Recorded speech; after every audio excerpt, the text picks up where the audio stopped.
The warehouse had been empty for 6 years before the walls started breathing. The first BPRD team arrived at dawn, their headlights cutting through fog that moved wrong. Too thick, too uniform. Sergeant Ramirez stepped out of the lead vehicle and immediately reached for his sidearm, not because he saw a threat, but because the air had a pulse.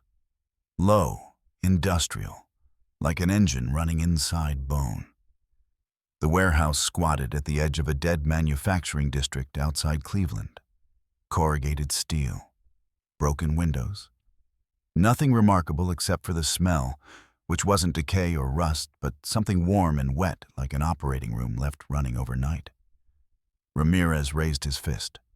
The team stopped. Kate Corrigan emerged from the second truck with a tablet and a Geiger counter that clicked faster than it should.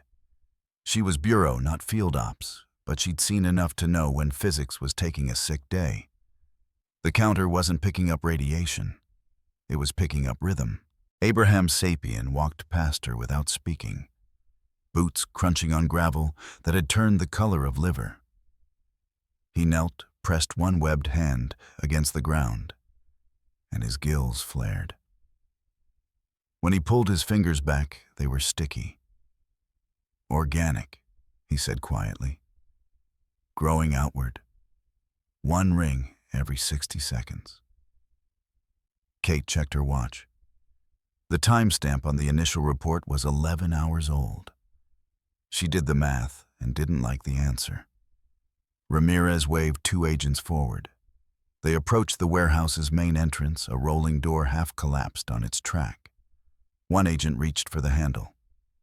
"Don't touch it," Abe said. The agent froze. Up close, the door's surface glistened.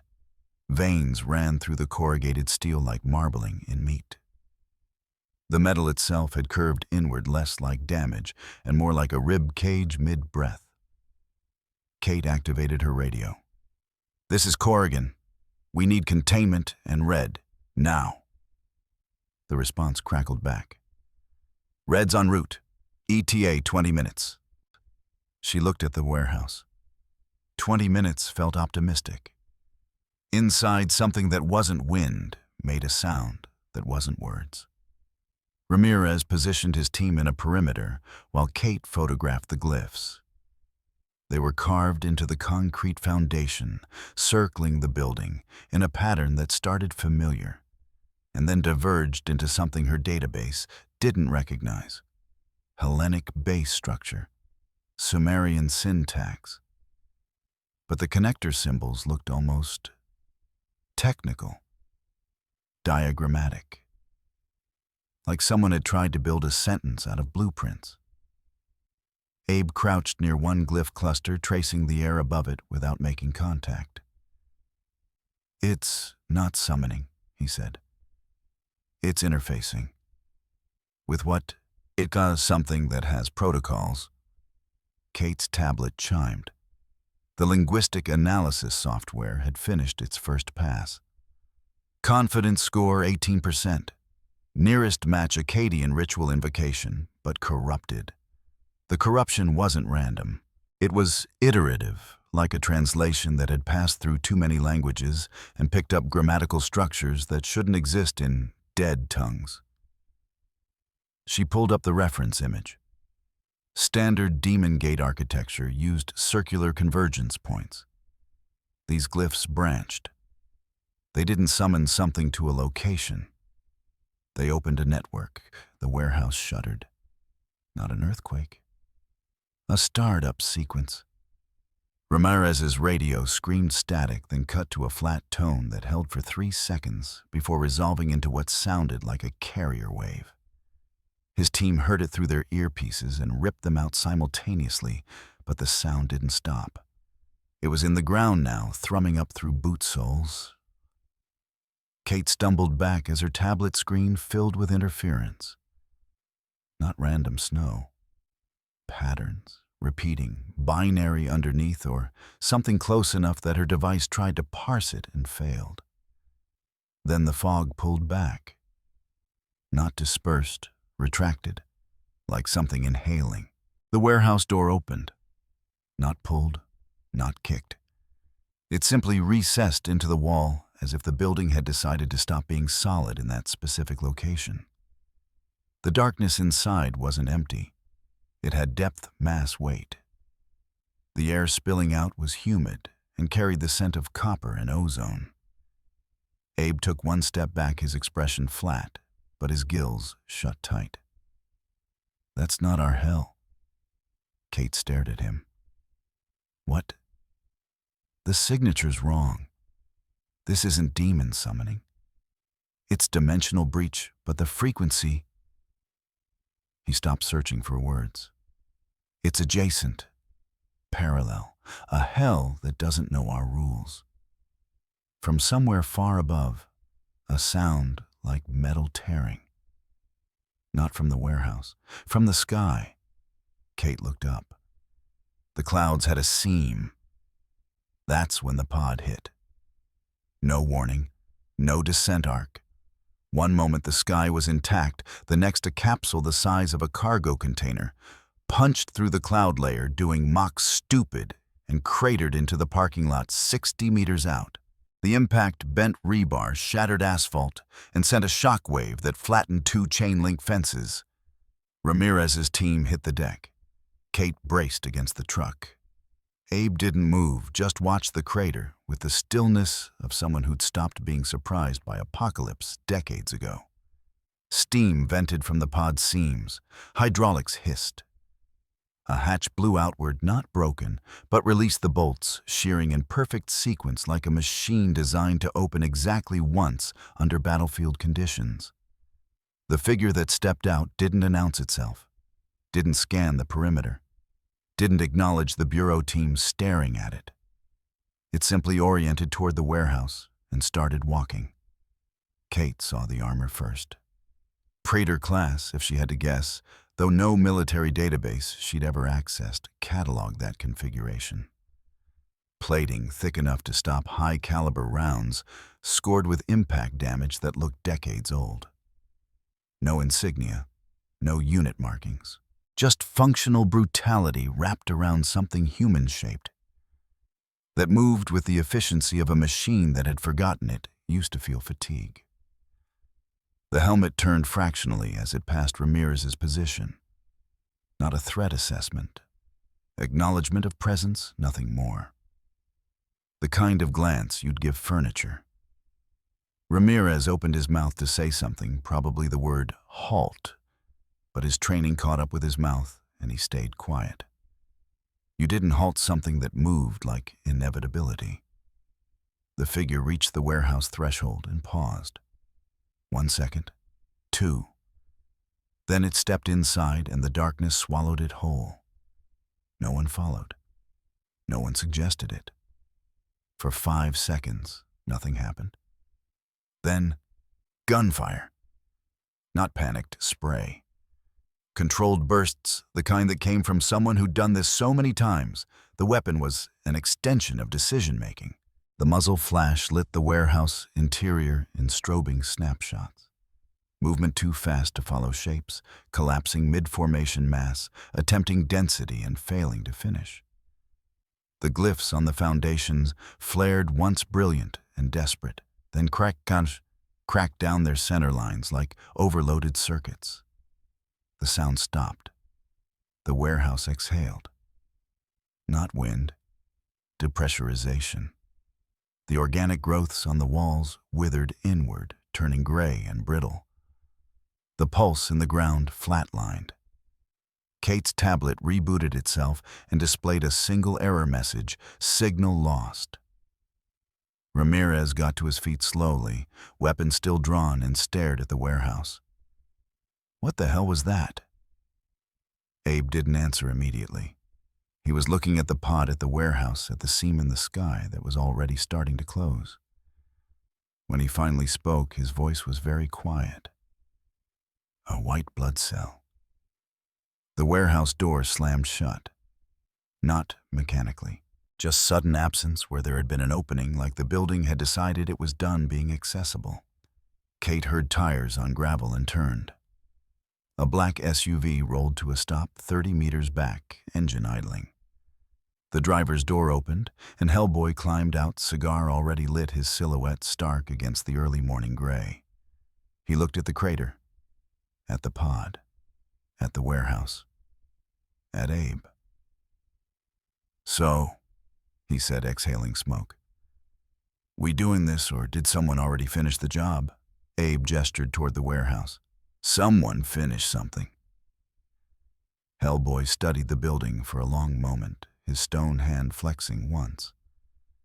The warehouse looked clean now, dead, sterilized in a way that made Kate think of hospitals and formaldehyde. "Yeah," Hellboy muttered. "That's not good." Inside the warehouse, nothing moved.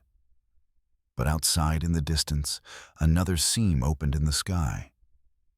Smaller, quieter, already iterating. The second sight didn't wait for dawn. Kate Corrigan arrived at the industrial park outside Pittsburgh to find the perimeter already glowing. Not fire. Bioluminescence. The kind that came from things that had evolved in places where photosynthesis was a joke and hunger was a physics problem. She'd left Cleveland 6 hours ago with a migraine and a data packet that made no sense. The glyph patterns from the warehouse had shown up in 3 other locations across the Rust Belt, all within the last 18 hours. Not summoned, not drawn. They'd simply appeared etched into concrete foundations, like someone had printed them from a template that existed in multiple places simultaneously. The tactical van idled 20 meters from the main structure, a shipping facility that had been abandoned since the recession. Hellboy leaned against the hood stone hand, resting on the fender, cigar smoke rising in a thin column that the wind refused to disperse. He looked tired in a way that had nothing to do with sleep. "Same deal?" Kate asked. "Close enough." Hellboy didn't look at her. He was watching the building. Cultists inside. Maybe a dozen. Wearing hazmat suits under the robes this time, which is new.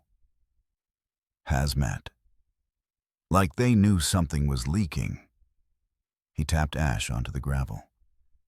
They were setting up equipment when we got here. Not summoning circles, anchors. The kind you use when you're trying to stabilize a frequency. Kate pulled up the scan results on her tablet. The energy signature wasn't demonic in the traditional sense. No sulfur markers, no ectoplasmic residue, just a low-frequency hum that registered as mechanical vibration layered over something organic. Her equipment kept trying to classify it as industrial noise and failing. Abe emerged from the van, his expression unreadable. The interior layout doesn't match the blueprints. Walls have shifted, not collapsed. Reconfigured. Reconfigured how? Optimized. Corridors now form a circulation pattern, like something turned the building into a pump. Kate felt her headache intensify. Pumping what? Unknown. But the flow direction points down. Hellboy straightened, dropping the cigar and crushing it under his boot. "So we're not stopping a ritual. We're shutting down infrastructure." "Appears so." "Great."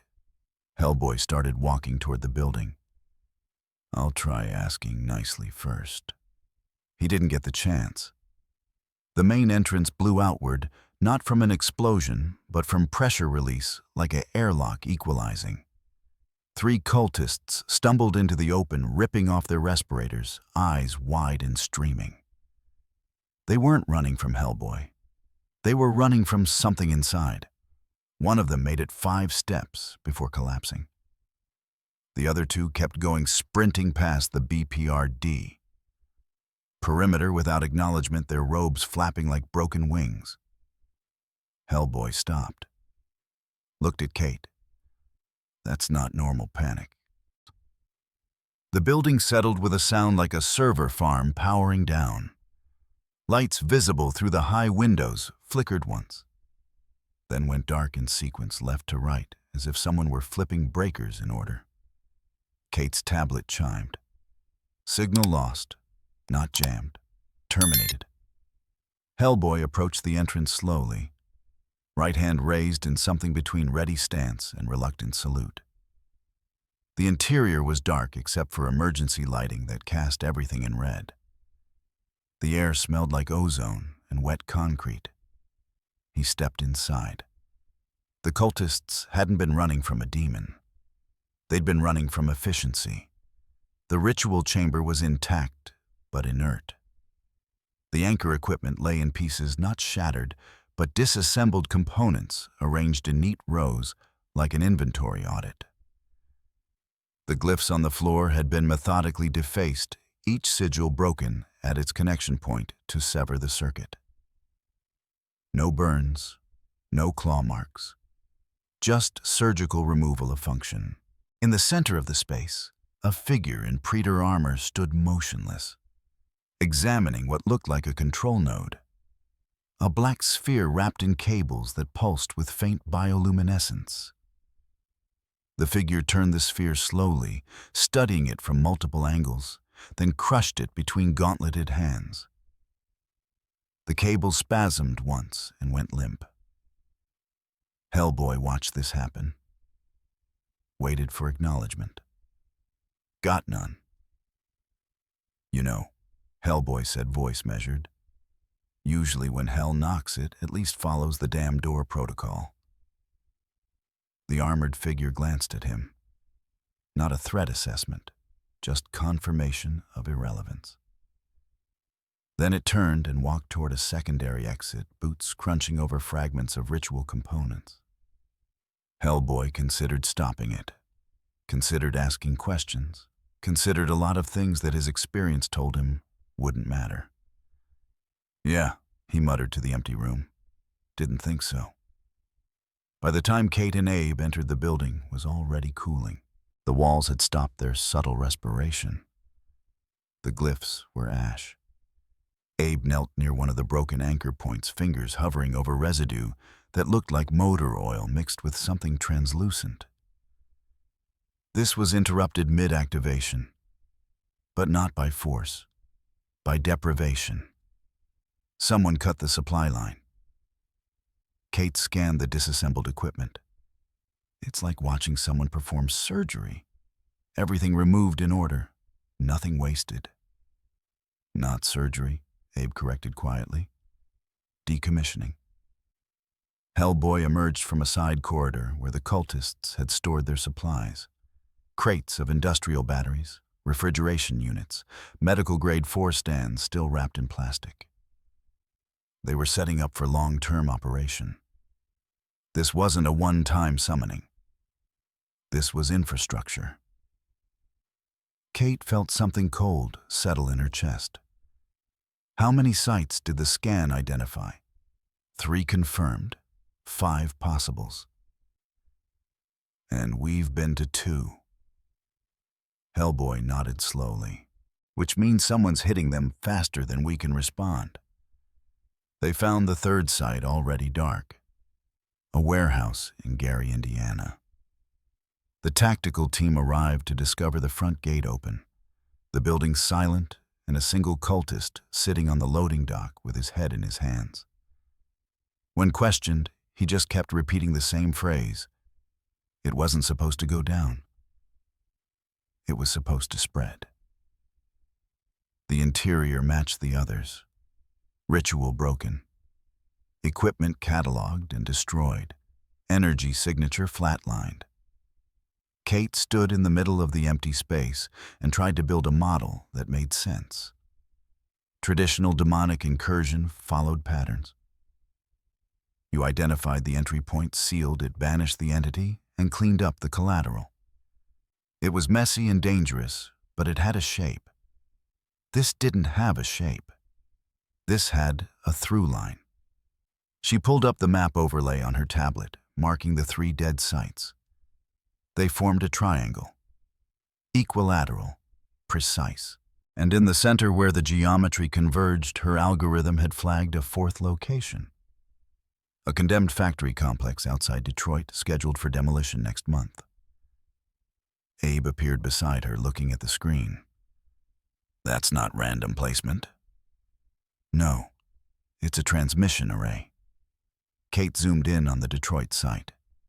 They were building a network, and someone just cut 3 of the 4 nodes, leaving the center exposed.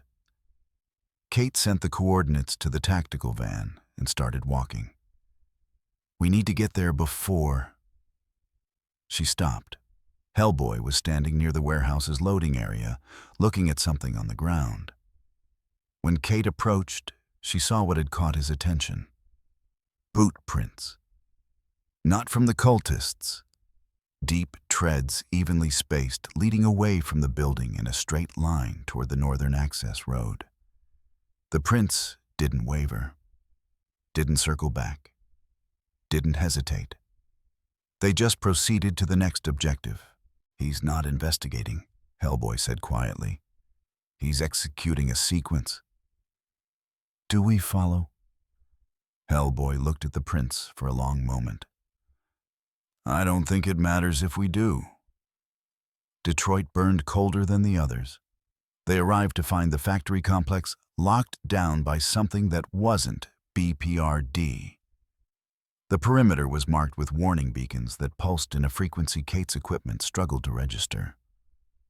No guards, no personnel, just the beacons and a low drone that made her teeth ache. The main facility's entrance stood open. Inside, the ritual had been larger, more sophisticated. The glyphs covered not just the floor, but the walls, the ceiling, spiraling up support columns in helical patterns that suggested 3-dimensional mapping. Someone had been trying to anchor something big. Past tense. The spiral patterns were dark now, severed at every junction. The equipment lay in sorted piles. And in the center of the space where the convergence point should have been, there was just a crater. Clean edges. No blast pattern, just absence. Kate ran her scanner over the depression. No radiation, no heat signature. The concrete had been removed at the molecular level, like someone had reached in and deleted a specific volume of space. He didn't destroy the anchor, Abe said, crouching at the crater's edge. He removed the concept of anchoring from this location. Hellboy stood at the chamber's entrance, right hand clenched. This isn't combat. This is sterilization. Kate's tablet chimed. New data from the network analysis. She opened the file and felt her headache bloom into something sharper. The glyph patterns weren't limited to 4 sites. The algorithm had identified 17 possibles across the Midwest, all sharing the same geometric relationship. A grid. And according to the timestamp data, 12 of those sites had gone dark in the last 6 hours. Someone was clearing the board. Kate. Hellboy's voice carried an edge she rarely heard. Tell me we have protocols for this.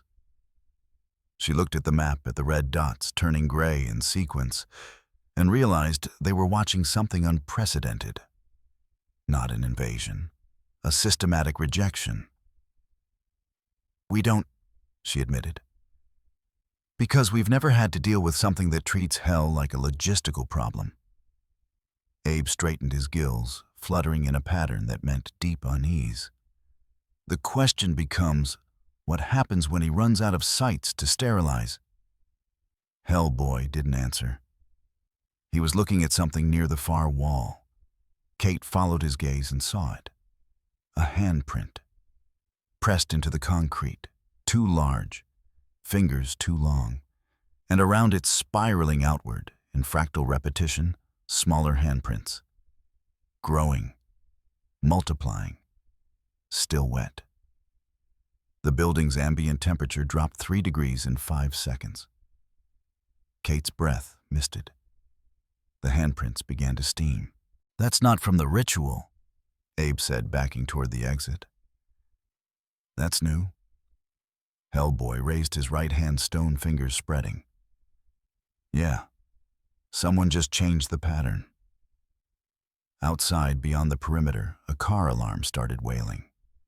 Then another.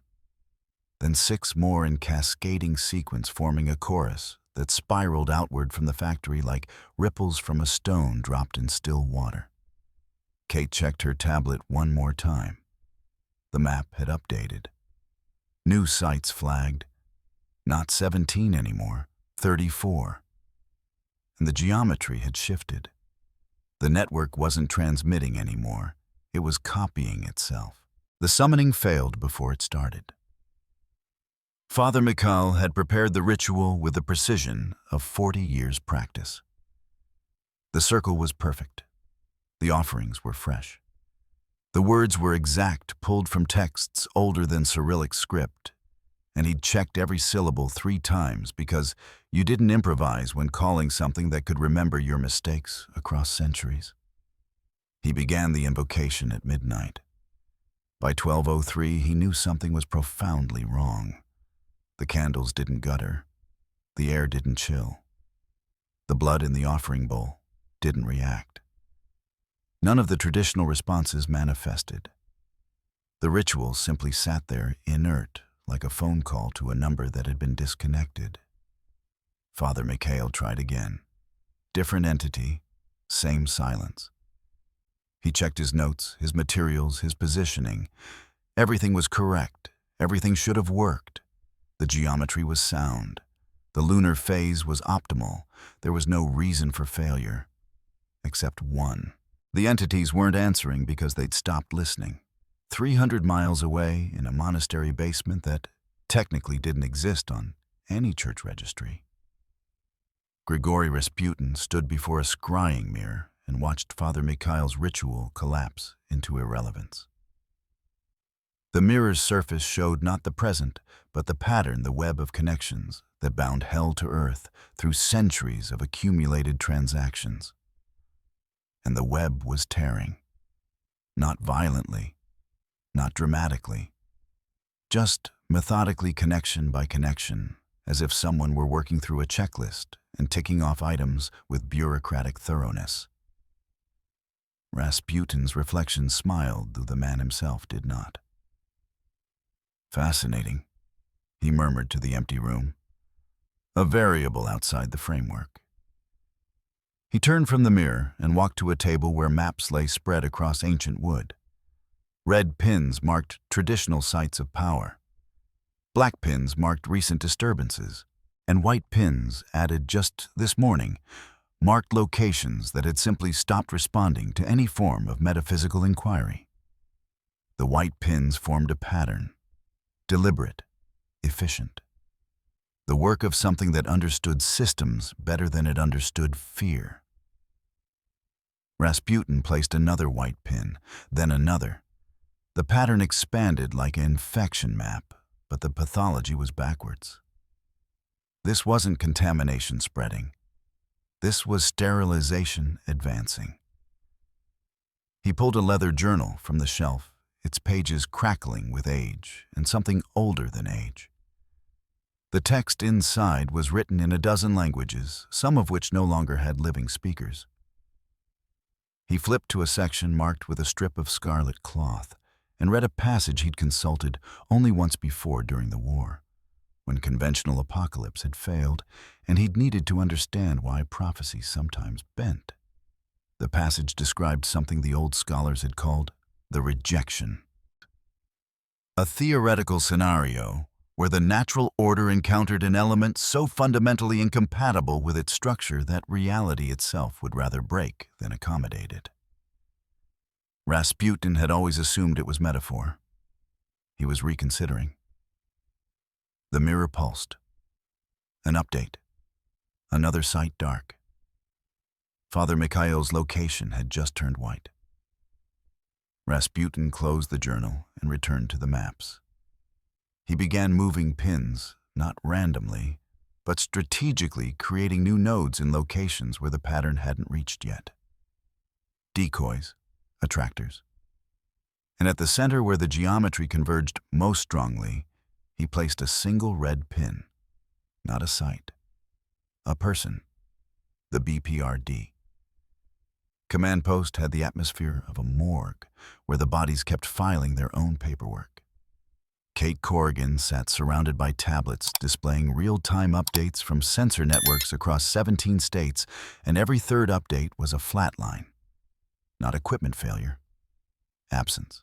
Sites that had registered metaphysical activity for decades were going quiet. Ley lines were losing conductivity. Ancient pacts were finding themselves without second parties. Abe Sapien stood at the tactical display, his reflection ghost pale in the screen's glow. "This isn't suppression," he said quietly. "Suppression leaves residue. This is extraction." Kate pulled up a comparison overlay. 24 hours ago, the Eastern Seaboard had registered 83 active paranormal sites. Now there were 41, not destroyed, just gone erased from the metaphysical registry as thoroughly as deleting entries from a database. "What could do this?" Kate asked, though she suspected she already knew the answer. "Nothing we've cataloged." Abe traced a finger across the map, following the progression of white zones. "But it's not random. There's a targeting algorithm. It's prioritizing high-traffic nodes first, then working outward to satellite sites. Like dismantling a network. Precisely like that." Kate zoomed in on one of the dead zones, a warehouse complex in Baltimore, that had been a known summoning site since the 1800s. The historical records showed hundreds of successful rituals. Now the sensors registered nothing, not even background metaphysical noise. The location had been scrubbed clean at the conceptual level. "Can we stop it?" Abe didn't answer immediately. When he did, his voice carried a weight that made Kate look up from her screens. "I don't think we're supposed to." Hellboy arrived at the Philadelphia site expecting a fight. What he found instead was a crime scene where the crime had already been solved, sentenced, and archived. The building was a converted church, its stained glass long since broken and replaced with plywood. Cultists had used it for decades, drawn by the residual sanctity that made desecration more potent. Tonight, it had been scheduled for a major working something involving enough participants that the local field office had flagged it for intervention. Hellboy pushed through the main door and stopped. The cultists were sitting in their circle exactly where they'd positioned themselves for the ritual. Still alive. Still breathing. Just empty. Like someone had reached into their heads and deleted the section labeled Purpose. One of them looked up when Hellboy entered. No recognition. No fear. Just the vague awareness that something large had entered the room. "It wouldn't come," the cultist said, voice flat. "We called, and it wouldn't come.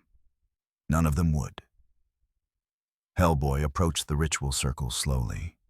The sigils were intact. The materials were fresh. Everything was set up correctly for a standard demon gate. Except the gate wasn't opening because nobody was home on the other end. He knelt at the circle's edge, stone hand hovering over the glyphs. They were cold. Not just temperature. The kind of cold that came from disconnection, like touching a wire that used to carry current but didn't anymore. "When did it stop working?" Hellboy asked. The cultist blinked slowly. "Midnight. We started the invocation and nothing. Like shouting into a tunnel and having the echo not come back." Hellboy stood scanning the room. No damage, no bodies, no indication that anything violent had occurred. Just a ritual that had died of irrelevance. His radio crackled. Kate's voice compressed and urgent. "Red, are you seeing this?" "Seeing what?" The ritual logs were getting reports from contacts across the network. Summoning circles failing. Possessions aborting mid-transfer. One report from Prague says a demon actually fled back through its gate mid-manifestation. Hellboy felt something cold settle in his gut. Demons don't flee. They do now. He looked at the cultists, at their empty expressions at the ritual that had become as useful as a rotary phone in a dead zone. Something's hunting them. Worse, Kate said. Something's making them realize they can be hunted.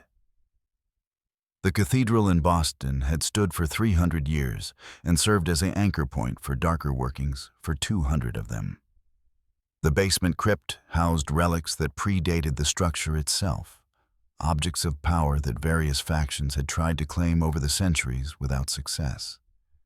When Abe Sapien descended into the crypt at Kate's request, he found the relics exactly where they'd always been, still locked in their cases, still radiating their particular frequencies of wrongness. But the wrongness had changed texture. He approached the nearest case, which contained a blade forged from meteoric iron and quenched in the blood of something the records tactfully declined to specify. The blade had always emanated a low-frequency pulse, a kind of metaphysical heartbeat that indicated active potency. Now, it was silent. Abe pressed his hand against the case's glass. The blade was still there, still physically intact. But the presence that had animated it, the thing that had made it more than decorative metalwork, had withdrawn. Not destroyed, retreated, like a hermit crab abandoning a shell that had become too dangerous to inhabit. He moved through the crypt systematically, checking each artifact. Same result. Physical objects intact, metaphysical signatures absent. The entire collection had been rendered inert, not by exorcism or purification, but by simple abandonment. Whatever dwelt in these objects had looked at the changing landscape and decided the investment was no longer worth the risk. Abe climbed back to ground level and called Kate. The artifacts are dead, destroyed. Functionally, the entities that gave them power have severed connection. It's like watching rats leave a ship. Kate's voice went quiet for a moment. Abe, if hell is retreating, then something worse than hell is advancing. Rasputin worked through the night not sleeping because sleep was a luxury afforded to those who believed tomorrow would resemble yesterday. He repositioned his network, sacrificing the outer nodes to buy time for the center to stabilize. The hammer was moving through his infrastructure like a wrecking ball through a condemned building, and Rasputin had no interest in standing in its path. But he had great interest in making sure it swung exactly where he needed it to. He pulled up a specific file, one he'd kept sealed for decades, waiting for the correct configuration of variables. The file contained a single name and a location. The name was typed in simple font Hellboy. The location was marked with a red pin. Rasputin began drafting a new ritual, one that didn't summon anything. This one simply redirected. A spiritual traffic cone pointing the hammer toward the key. He spoke the first words of the working, and somewhere in the dark, the web that was tearing found a new strand to follow. A thicker strand. One that led directly to stone fingers wrapped around destiny. The mirror pulsed one final time. Rasputin smiled. Come then, he whispered to the reflection that wasn't his own. Let us see what happens when an unstoppable force meets an immovable prophecy. In a warehouse in Detroit, Hellboy felt his right hand flex involuntarily. No pain, no heat. Just the sensation of being noticed by something that had previously looked through him like window glass. He stared at his stone fingers and thought about trajectories, about hammers and nails, about how the universe had a sense of humor that usually involved him getting hit. Kate, he said into the radio. I think someone just painted a target on my back. Her response was immediate. Can you tell who? Hellboy looked at the empty ritual circle in front of him, at the cultists who'd lost their purpose at the world that was learning to live, without the connections it had always taken for granted. "Does it matter?" he asked. "We're all targets now." The line went quiet. Outside in the distance, another sight went dark. The map contracted. The noose tightened. And somewhere in the spaces between something that didn't need rest continued its work with the patience of machinery and the focus of absolute certainty. The web tore. Hell held its breath. And the hammer moved closer to the key. The site was older than the city around it. Philadelphia had built over the location 3 times across 2 centuries each iteration, trying to bury what had happened in the bedrock below. Colonial settlement, industrial warehouse, modern parking structure. The geography didn't matter.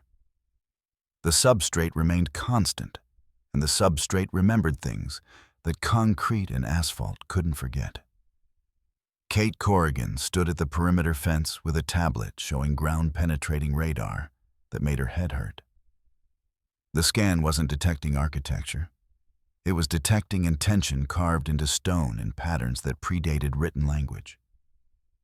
"How deep?" Abe asked beside her. 40 feet, maybe more. The signature keeps going down until the equipment stops being able to differentiate between ritual and geology. And the surface activity, Kate pulled up the recent surveillance. Started 6 hours ago. Someone activated a beacon. Not loud, just persistent, like a homing signal. Abe studied the readings with the expression of someone reading a medical diagnosis they'd hoped wouldn't be confirmed. It's calling something specific. Or someone. They both looked at the warehouse that occupied the site's current incarnation. No lights, no movement. Just the sense of weight that came from standing too close to a concentration of purpose. Kate's radio clicked. Field team checking in. Perimeter secure. Civilian evacuation complete. Standard protocol for a standard ritual intervention. Except nothing about this felt standard. Abe tilted his head slightly, gills fluttering. "He's already here." "Who?"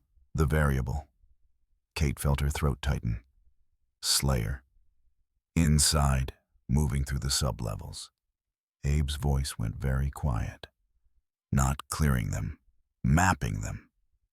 Before Kate could respond, the second arrival announced itself with considerably less subtlety.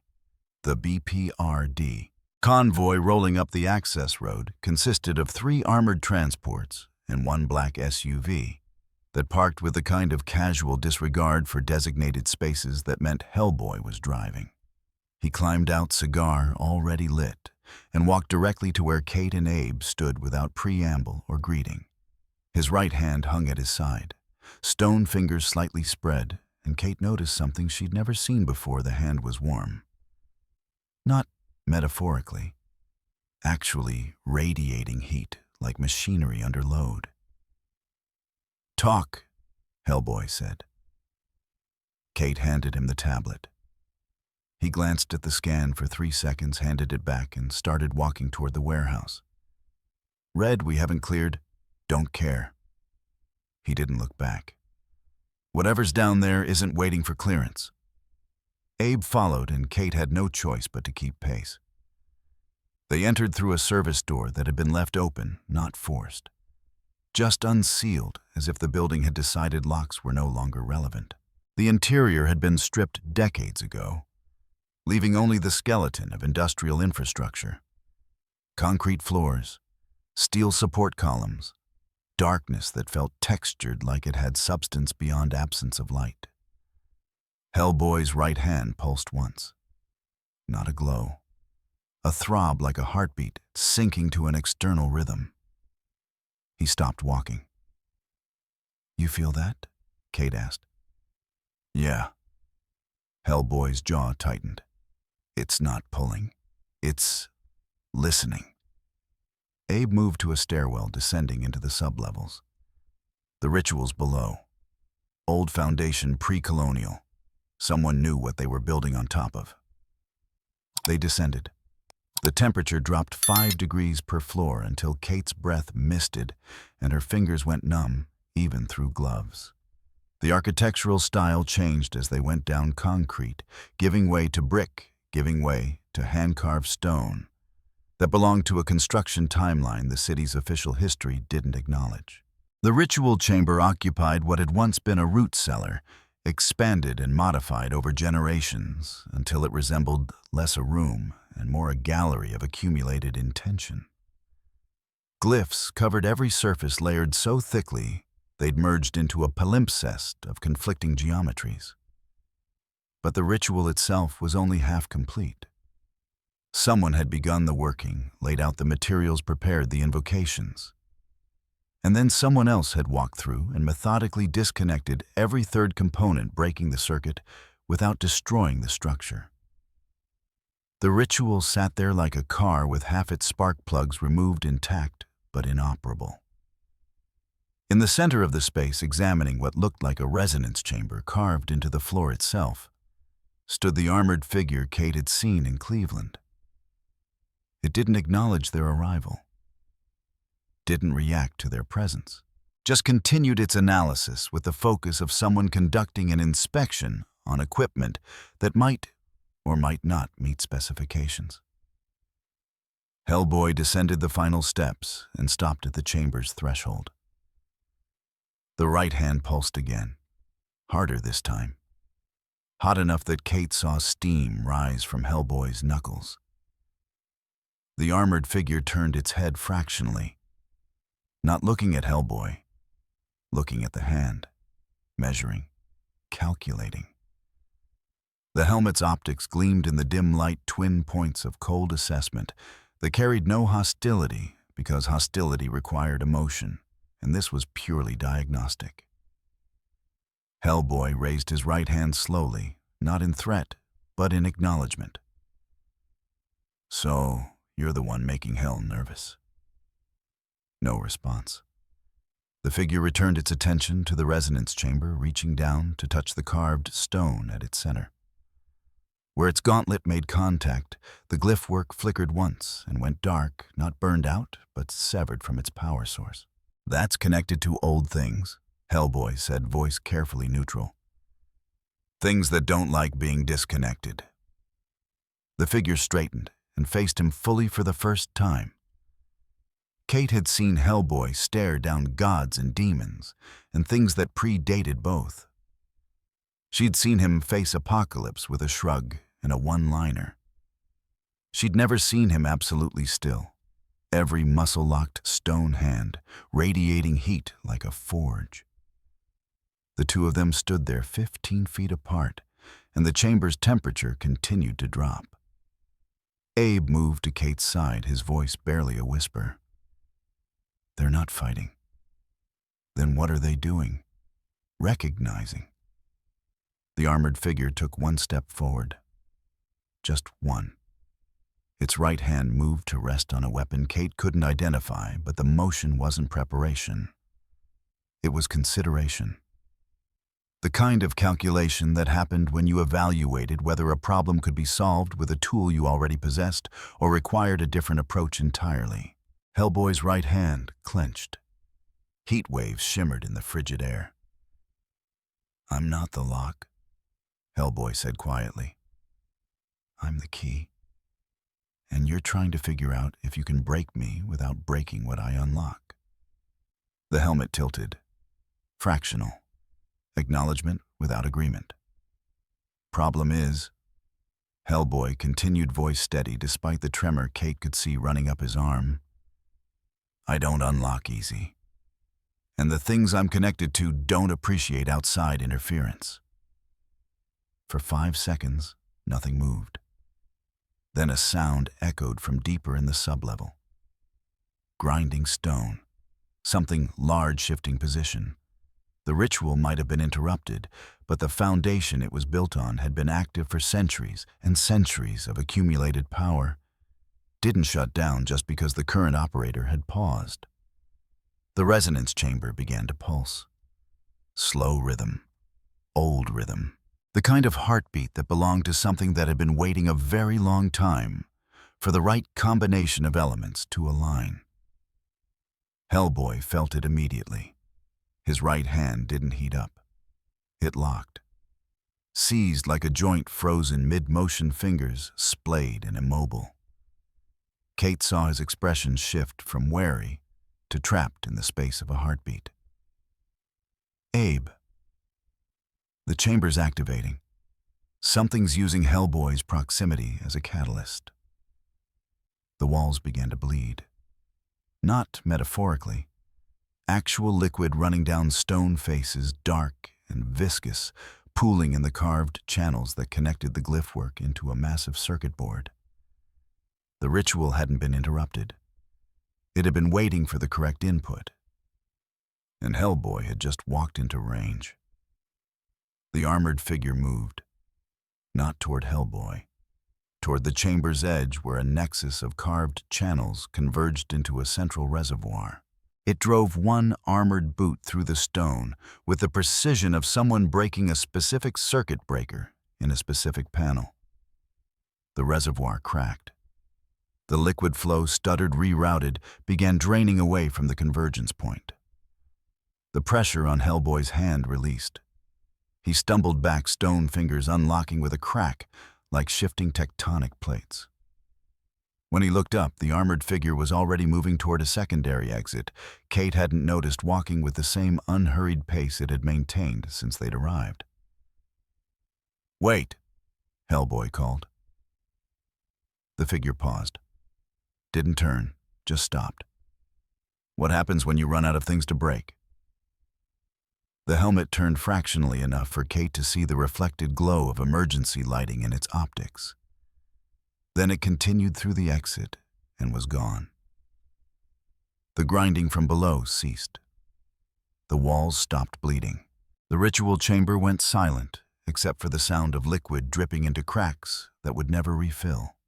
Hellboy stood in the center of the space, looking at his right hand.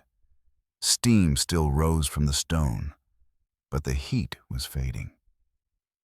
He flexed his fingers experimentally, and Kate heard the joints pop like cooling metal. He stopped it. Kate said more to herself than anyone. He could have let the ritual complete. Could have used you as the catalyst. But he stopped it. No. Hellboy's voice was flat. He postponed it.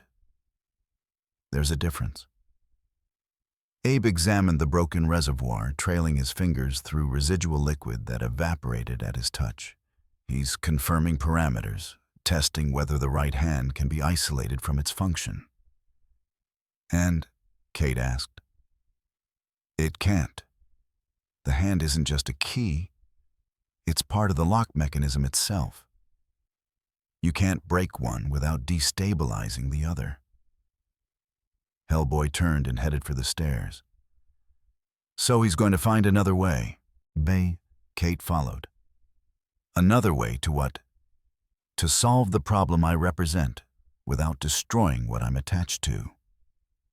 Hellboy climbed back toward the surface, his boots heavy on stone steps. Which means he's treating me like infrastructure.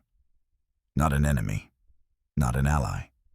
Just a component in a system he's trying to shut down without causing a cascade failure.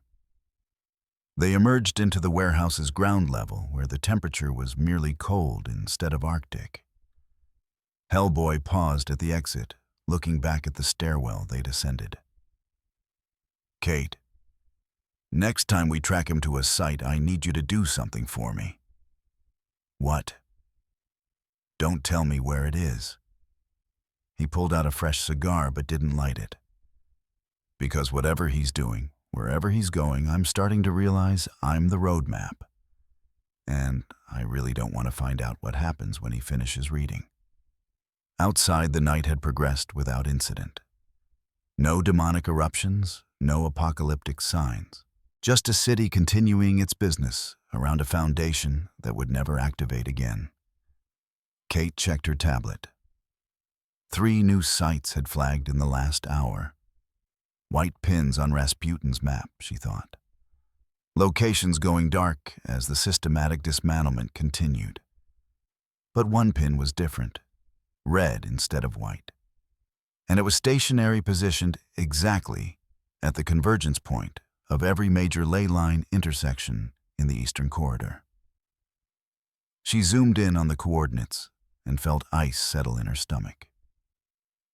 Not a location, a trajectory. Abe appeared beside her, looking at the screen. He's being guided.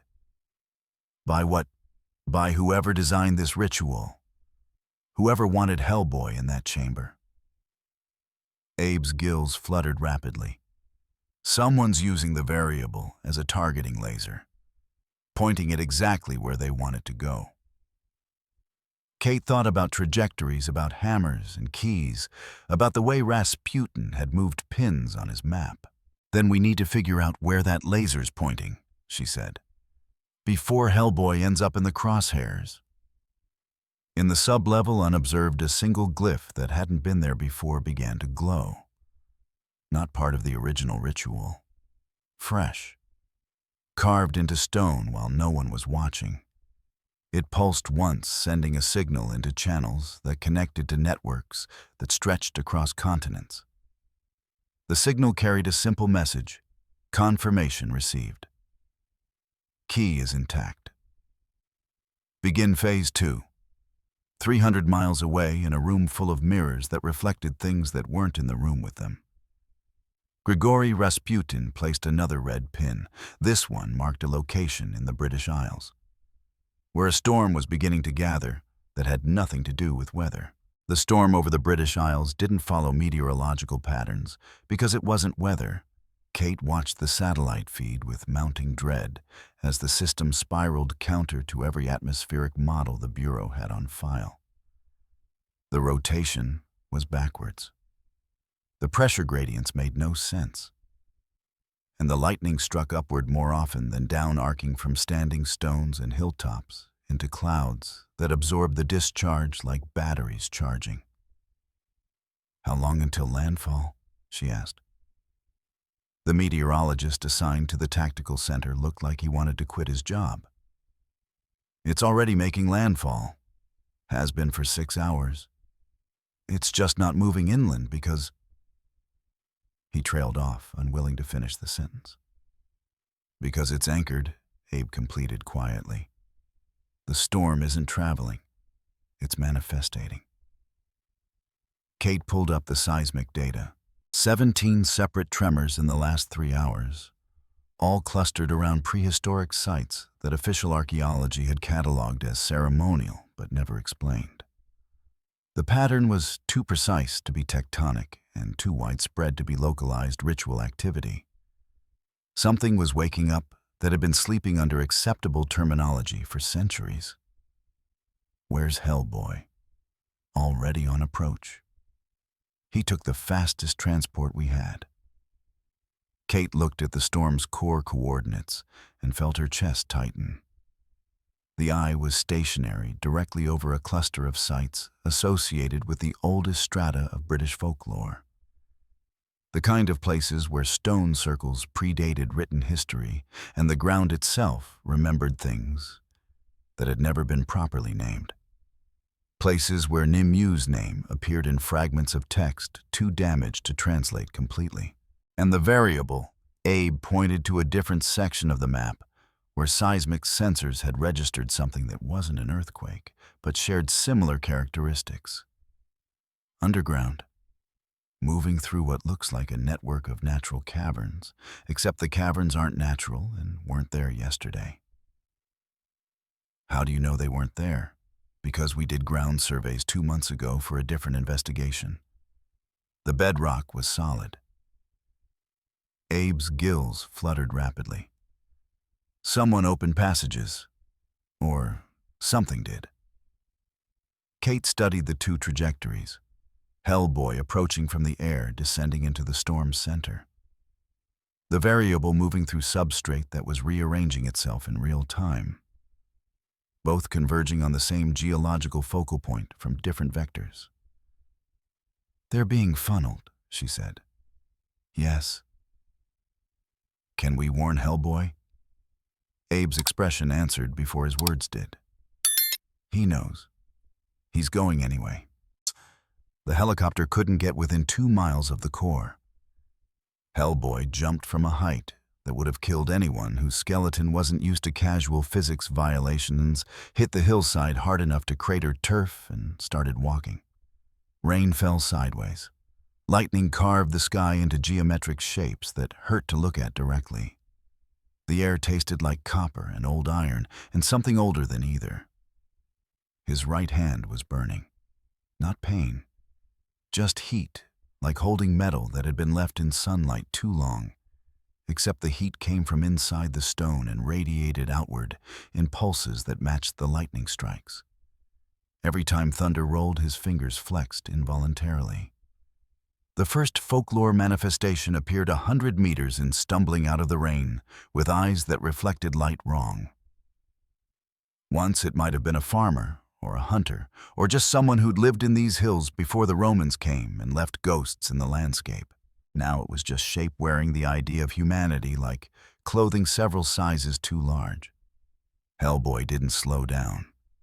The thing reached for him with fingers that had too many joints, and he grabbed its wrist with his left hand and threw it into a standing stone hard enough that both the manifestation and the stone cracked. More came. Dozens. Pouring out of the hillside like water from a burst pipe, each one a fragment of something that had been buried under folklore and was now clawing back toward definition.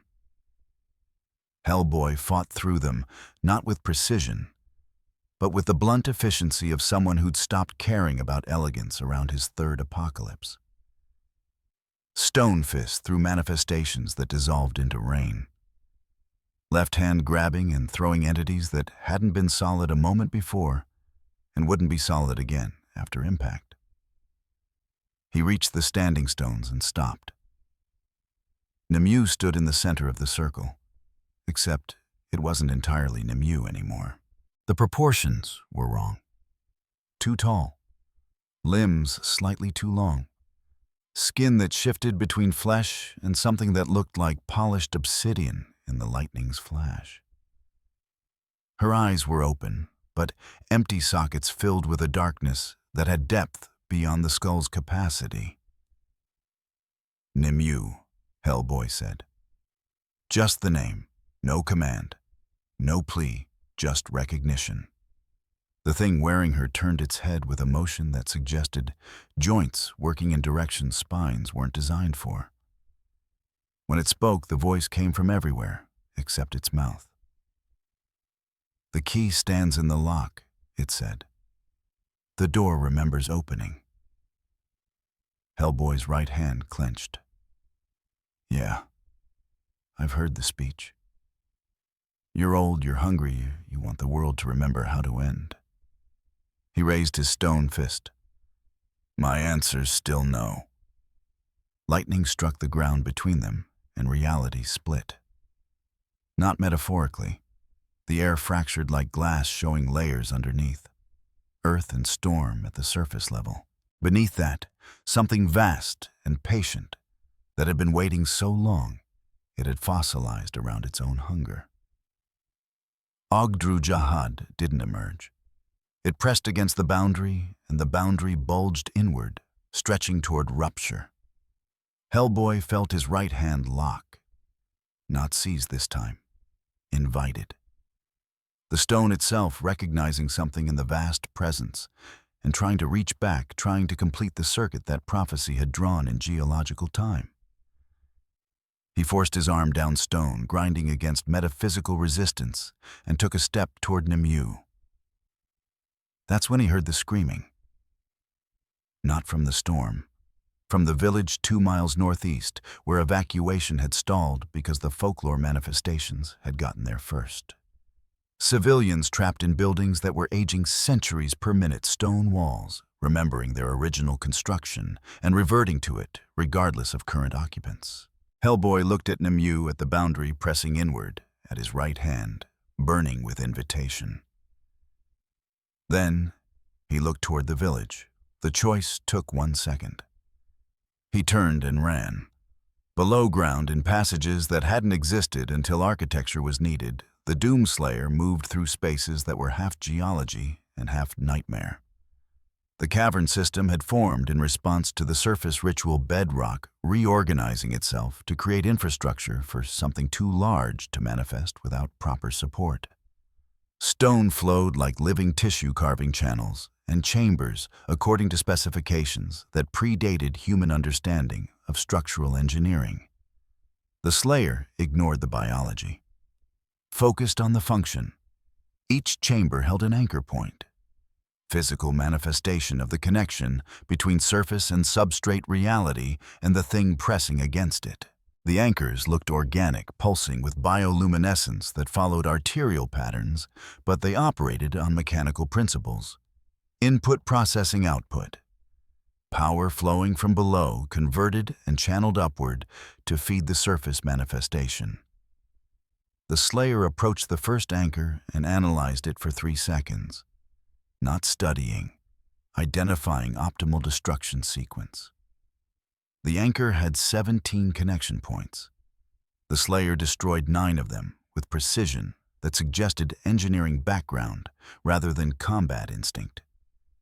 The structure collapsed inward, not exploding but imploding energy backfeeding into channels that weren't designed for reverse flow. The cavern shuddered. Somewhere above on the surface, one of the standing stones went dark. The Slayer moved to the next chamber. Entities tried to stop it. Things that had been called forth to defend the infrastructure shapes that borrowed from the same well of old hunger that fed Ogdru Jahad. They came at the Slayer with the confidence of beings that had existed before fear was invented. They learned. The Slayer's response was educational.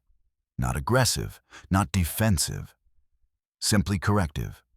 Each entity represented a resource expenditure energy diverted from the surface manifestation to deal with local interference. The Slayer eliminated them with the efficiency of someone solving equations, each kill calculated to cause maximum systemic disruption with minimum time investment. The second anchor fell. Third, fourth. On the surface, the standing stones began to crack. Hellboy reached the village and found controlled chaos. BPRD field teams had set up a perimeter, but the perimeter was losing ground to folklore that didn't understand modern property lines. Houses aged into ruins in real time. Roads buckled and reverted to the footpaths they'd been built over. A church tower that had stood for 400 years remembered being newer and tried to rebuild itself while still occupied. An agent ran up to Hellboy, face pale. "We can't get them out. Every exit we clear the building changes and blocks it again." Hellboy looked at the village, at the storm overhead, at his right hand, still burning with invitation to return and complete what prophecy had started. How many trapped? 43 confirmed. Maybe more. 43 people who would die if he went back to fight Nemu.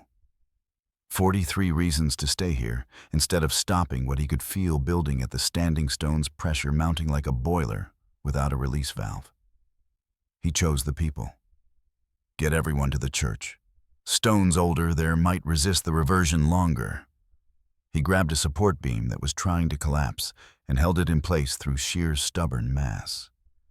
Move! The field teams started extraction.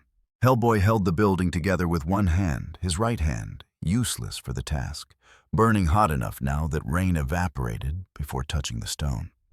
While he held the building, while he chose the immediate over the apocalyptic, a scream cut through the storm that wasn't human and wasn't entirely sound. At the standing stones, unobserved and unopposed, one of the secondary anchors that Rasputin had hidden beneath the primary ritual activated. Not the main conduit. A backup. a fail-safe designed to trigger if the primary ritual was interrupted at the worst possible moment, which it was. The boundary didn't rupture. It stretched.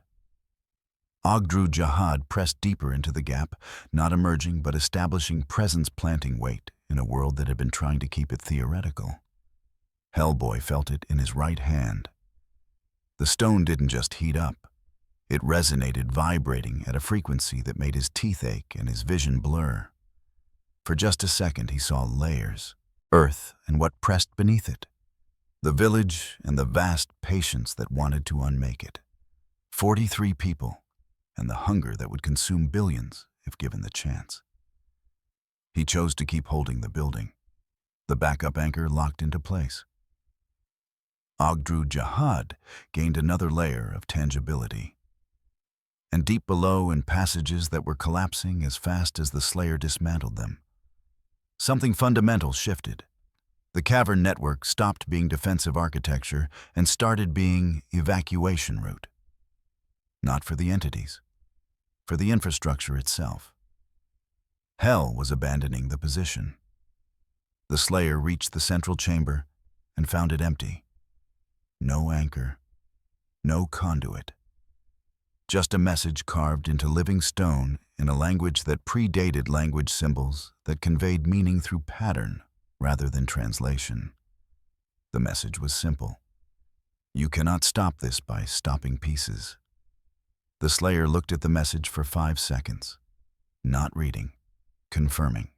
Then it turned and began ascending through passages that were sealing themselves behind it bedrock, healing over the wound of its intrusion like scar tissue. On the surface, the storm began to spread. Hellboy got the last civilian out of the collapsing village and stood in the ruin, watching the standing stones in the distance.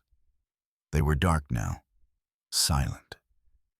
But the silence felt wrong, like the quiet after a generator fails and everything suddenly runs on battery backup.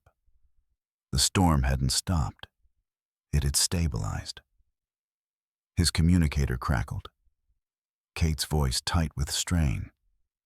Red. The seismic activity just dropped to 0. That's good, right? No, it means the substrate isn't resisting anymore. It's accommodating. Hellboy looked at his right hand. The heat had faded, but the stone felt different. Heavier. Like it had gained mass without changing size. Kate, what happens if Ogdru Jahad gets one foothold? The silence on the other end lasted too long. When Kate spoke again, her voice was very quiet. We've never had to find out. The prophecy always assumed it would be all or nothing. Guess we're making new precedent? The storm expanded outward slower now, but relentless, spreading across the aisles in a pattern that looked less like weather and more like infection mapping. Where it touched, folklore woke. Where folklore woke, the old laws remembered themselves and started overriding the new ones. In his monastery, Grigory Rasputin watched the maps update and allowed himself a moment of genuine uncertainty. The hammer had done exactly what he'd intended. The key had responded exactly as prophesied. The machinery of apocalypse was engaging according to specifications written in apocalyptic scripture. But the hammer wasn't stopping. It had dismissed the surface ritual and gone hunting infrastructure. It was treating Ogdru Jahad not as an entity to fight, but as a system to starve. Rasputin looked at his carefully arranged pins. His calculated vectors, his multi-century plan to guide controlled apocalypse into desired configuration. Then he looked at the new data points appearing on the map, sites going dark that he hadn't targeted. Connections severing that he'd needed intact. The network reorganizing itself, not in response to his design, but in retreat from something that didn't care about design.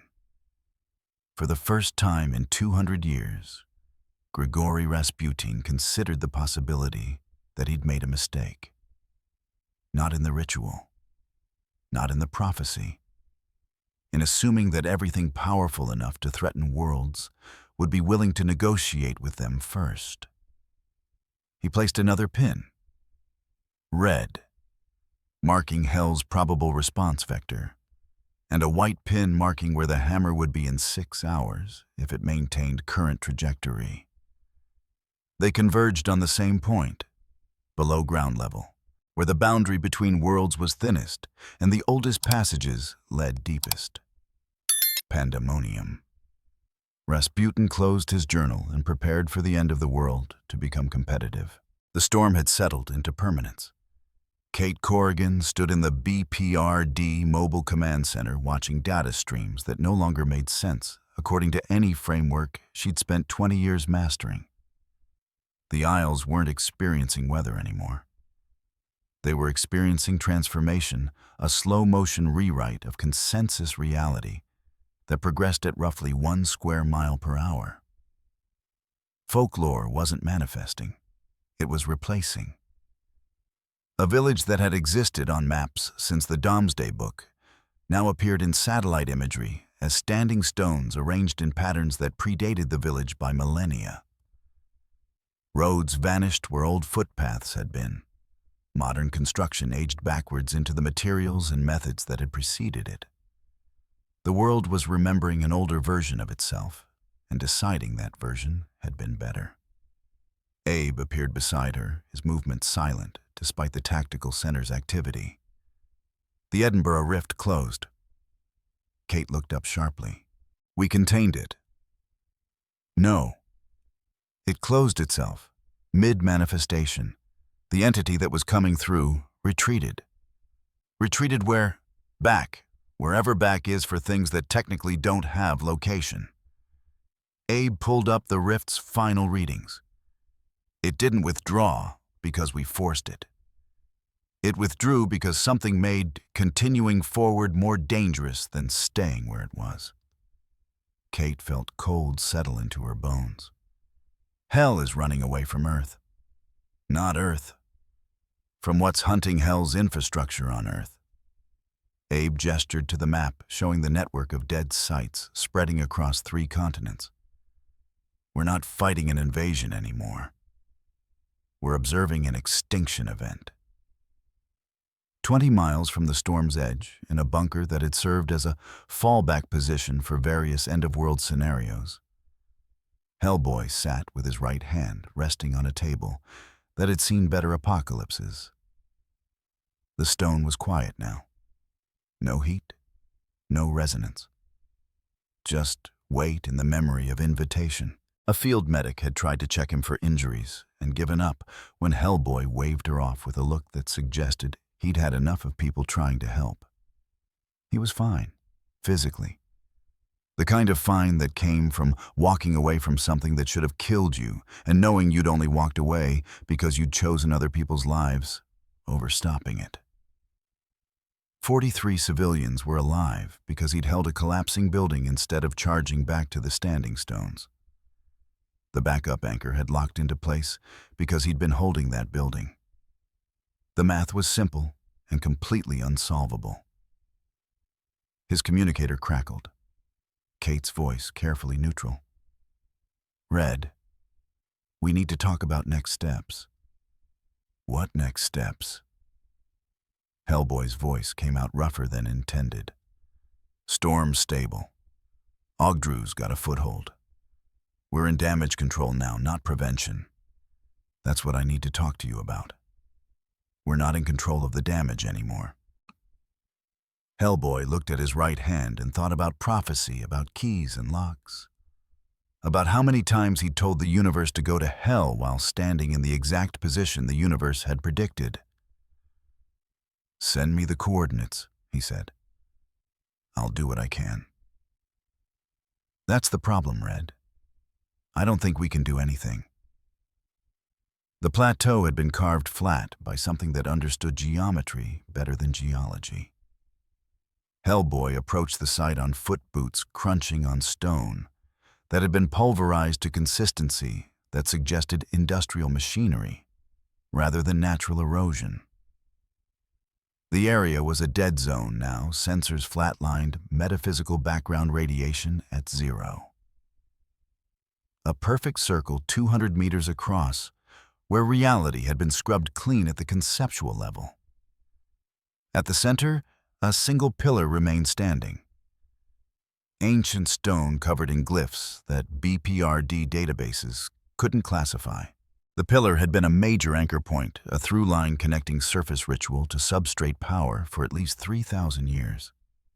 It had been severed, not destroyed, disconnected.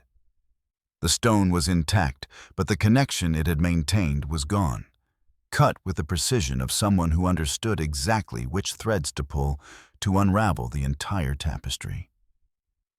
Hellboy circled the pillar slowly, right hand extended, searching for any residual trace of what the stone had been holding. Nothing. "It's dead," he said into his communicator. "Whatever this was anchoring, it's not anchoring anymore." Kate's response carried a weight that made him stop walking. "Red, that's the 14th site to go dark in the last 6 hours. We're not tracking an attack pattern anymore. We're tracking systematic decommissioning." "Of what?" "The infrastructure, the entire network that allows Hell to interface with Earth." Kate's voice went very quiet. "He's not fighting demons. He's deleting the framework that makes demons possible." Hellboy looked at the dead pillar, at the perfect circle of sterilized ground, at the absence where connection used to exist. "How many of these sites are there?" "We've identified 73 major nodes. Probably more we haven't cataloged." Static crackled. "Red, if he completes this, if he actually manages to sever every connection, we won't have Hell invasions anymore. We won't have anything anymore. The boundary between worlds isn't just a door. It's part of the foundation. You don't remove foundation without consequences." Hellboy stood in the silence that used to be filled with the subtle hum of ancient power and tried to imagine a world where the old laws simply stopped working, where prophecy became just words, where his right hand was just stone. A world saved by having the parts that made it function removed like tumors. Can we stop him? The pause before Kate answered told him everything. "I don't think we're supposed to." In the tactical center, Abe watched the network collapse in real time. The map display showed connections as lines, nodes, as points, the entire metaphysical infrastructure of the Hellboy-verse rendered in schematic form. It had taken centuries to document. Ancient sites, modern ritual locations, the accumulated topology of how Hell and Earth maintained their uneasy exchange. The lines were going dark in sequence, not random, not scattered, following a logic that suggested someone with access to the complete blueprint working through it systematically to identify which structures were load-bearing and which were redundant. "He has our data," Abe said quietly. Kate looked up from her own screen. "What?" "The variable. He's using our research. Every site that's going dark is cataloged in our archives. He's working from our documentation." "How would he have access?" Kate stopped. Thought about Cleveland, about Philadelphia, about every location where BPRD had set up tactical centers with full database access. "He's been copying our files." "Not copying. Reading? Understanding our work better than we do?" Abe pulled up the projection model. "At current rate of progression, he'll reach critical infrastructure failure in 72 hours. What happens then? Unknown. We've never had a scenario where the boundary network goes below minimum sustaining threshold." Abe's gills fluttered rapidly. "But based on the physics, the substrate will destabilize. Rifts won't just close, they'll lose the ability to form. Summoning rituals won't fail. They'll become conceptually impossible. Kate felt the full weight of what that meant. Magic dies. Not magic. The framework that allows certain types of magic to function. The old contracts, the ancient pacts. Abe turned to face her. Kate, everything BPRD exists to manage will simply stop being manageable because it will stop being. They stood in silence, watching the map update. Another node went dark. Then another. The network contracted like a dying organism, pulling resources to its core. "We should warn Hellboy," Kate said. "And tell him that the world is being saved in a way that will kill everything he spent his life protecting." Abe's expression was unreadable. He already knows. He's just trying to decide if there's anything he can do about it. Deep below the aisles and passages that led to places geology didn't acknowledge, the Doomslayer stood at a junction. 3 paths diverged. Left led to surface access, center led to more infrastructure nodes, right led down following energy signatures that registered as similar to Hell's, but filtered through different physics. The Slayer had been moving towards surface access, standard extraction after objective completion. Then Vega had completed analysis of the overall network topology and presented findings that changed mission parameters. The infrastructure wasn't isolated to Earth. It connected to substrate that extended through dimensional layers, anchoring in something vast that the scans identified as pandemonium adjacent. A city, a structure. Hell's administrative center, if Hell had administrators. The nodes on Earth were terminals. The server was elsewhere. Destroying terminals would slow the network. Destroy the server, and the network became permanently inoperable. The Slayer looked at the 3 paths for exactly 2 seconds, then turned right and descended. On the surface, at the dead pillar, Hellboy felt the shift.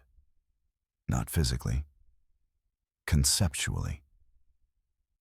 The pressure that had been building since Cleveland, the sense of something massive moving through the infrastructure like a shark through deep water, changed direction. It stopped hunting horizontally and started hunting downward. His communicator crackled. Kate urgent.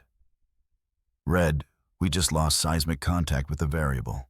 Last reading showed him at depth that shouldn't be possible heading into substrata that our equipment can't map." "He's going after the source." "Yes. And Red..." Kate's voice carried something he rarely heard from her. Fear. If he reaches it, if he actually manages to collapse Hell's infrastructure from the root level, we won't be able to fix it. We won't be able to do anything. The entire framework of how our world works will be different. Fundamentally. Permanently. Hellboy closed his eyes and thought about choices. About buildings held together by stubbornness. About 43 people alive because he'd chosen immediate salvation over preventing delayed apocalypse. About how the universe kept putting him in positions where every option was wrong, and the only variable was which wrong hurt least. Kate. Pull BPRD back to minimum safe distance from the storm. Focus on civilian evacuation. Let him work. Red. He's doing what needs doing. We're doing what we can live with. Hellboy opened his eyes and looked at the dead pillar. Sometimes that's not the same thing. He signed off and stood in the silence that used to be power feeling his right hand's weight without its heat, and wondered what it meant to be a key when all the locks were being removed. In his monastery, Grigory Rasputin watched his carefully constructed apocalypse become irrelevant. The hammer wasn't stopping at Earth. It was pursuing Hell into Hell, tracking the infection to its source and preparing to perform radical surgery on the patient, while the patient was still conscious. His prophecy had accounted for resistance, for interference, for heroes and last stands and desperate gambits. It had not accounted for someone who looked at the entire mechanism of destiny and decided the mechanism itself was the problem. Rasputin pulled out a map. Old. Genuine parchment older than the monastery, marked with locations in a script that predated modern cartography. He placed a single red pin at a convergence point deep in the theoretical geography, where Hell maintained its command structures, where the hammer was heading, where the key would need to be if the lock was going to have any purpose at all. He began preparations for a ritual that had never been designed to succeed, only to create the exact moment of failure that prophecy required. The hammer was unstoppable, but it could be aimed, and Rasputin was very good at aiming. Pandemonium had stood for eons as proof that Hell could organize.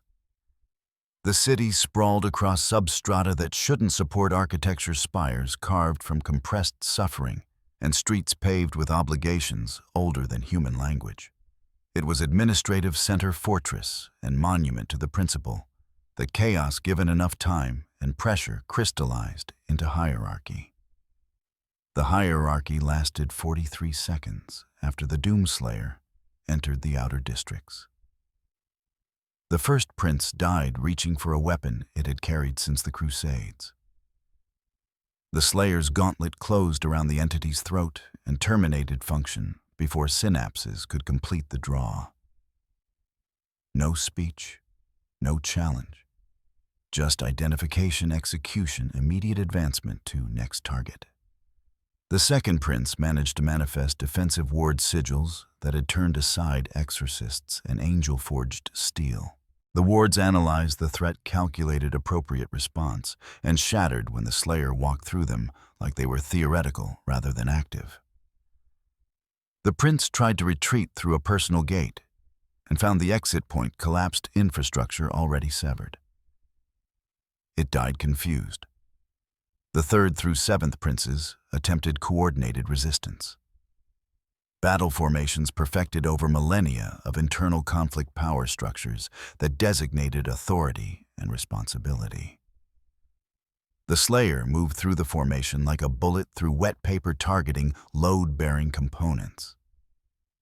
4 kills eliminated command structure.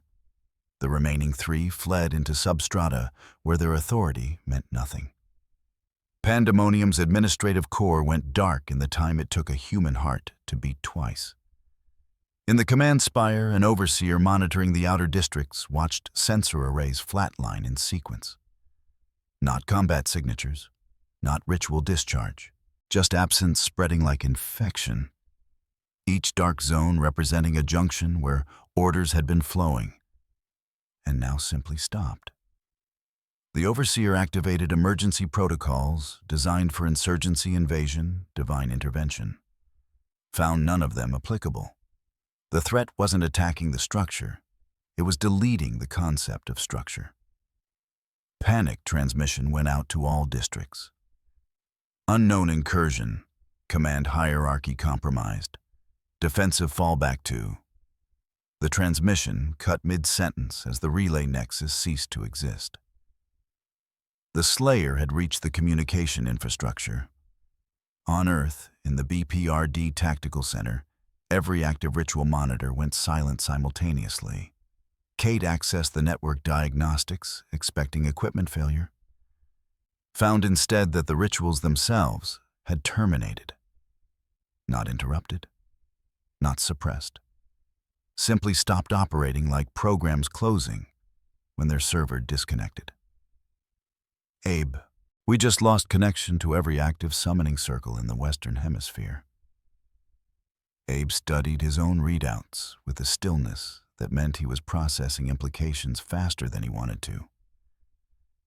Not just summoning circles, binding contracts, pacts, anything that required ongoing metaphysical handshake between dimensions. All of them simultaneously. Whatever maintains the connection protocol just Abe's breathing pattern shifted, just stopped responding. Kate brought up the global map.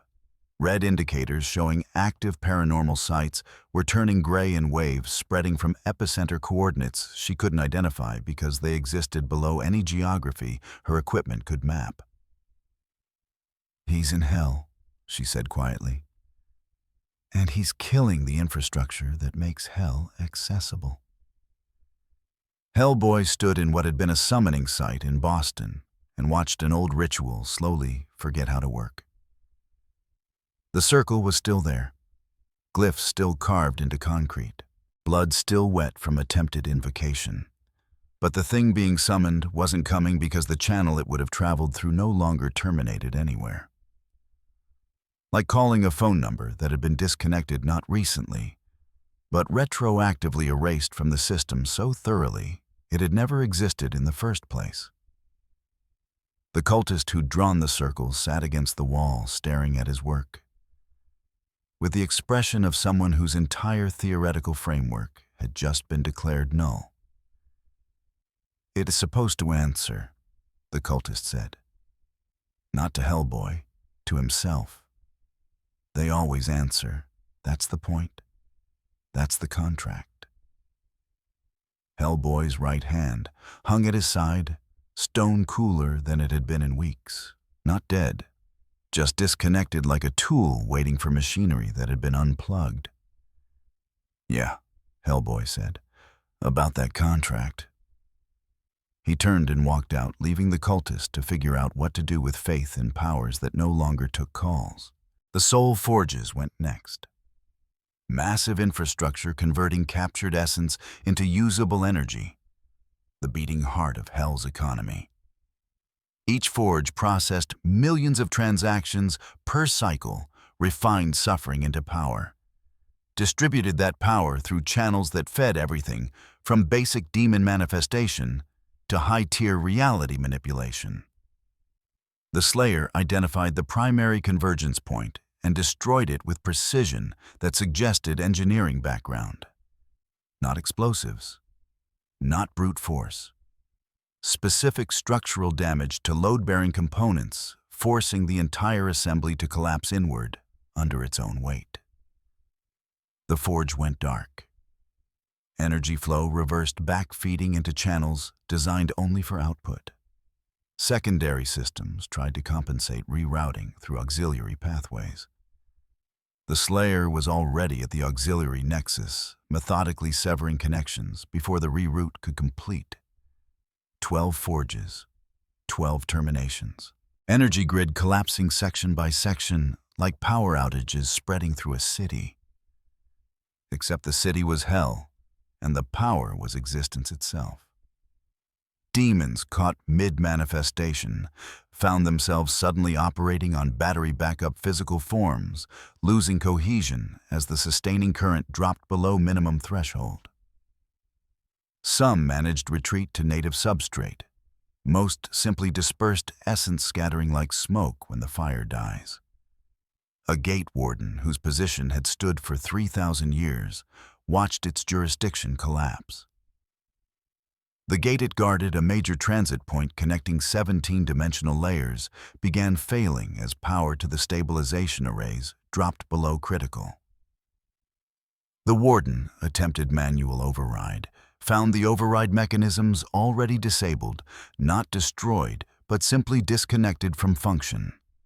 It turned to face the approaching threat and recognized in that moment that this wasn't a battle. This was obsolescence. The Slayer terminated the warden as an afterthought on the way to the gate's core mechanism.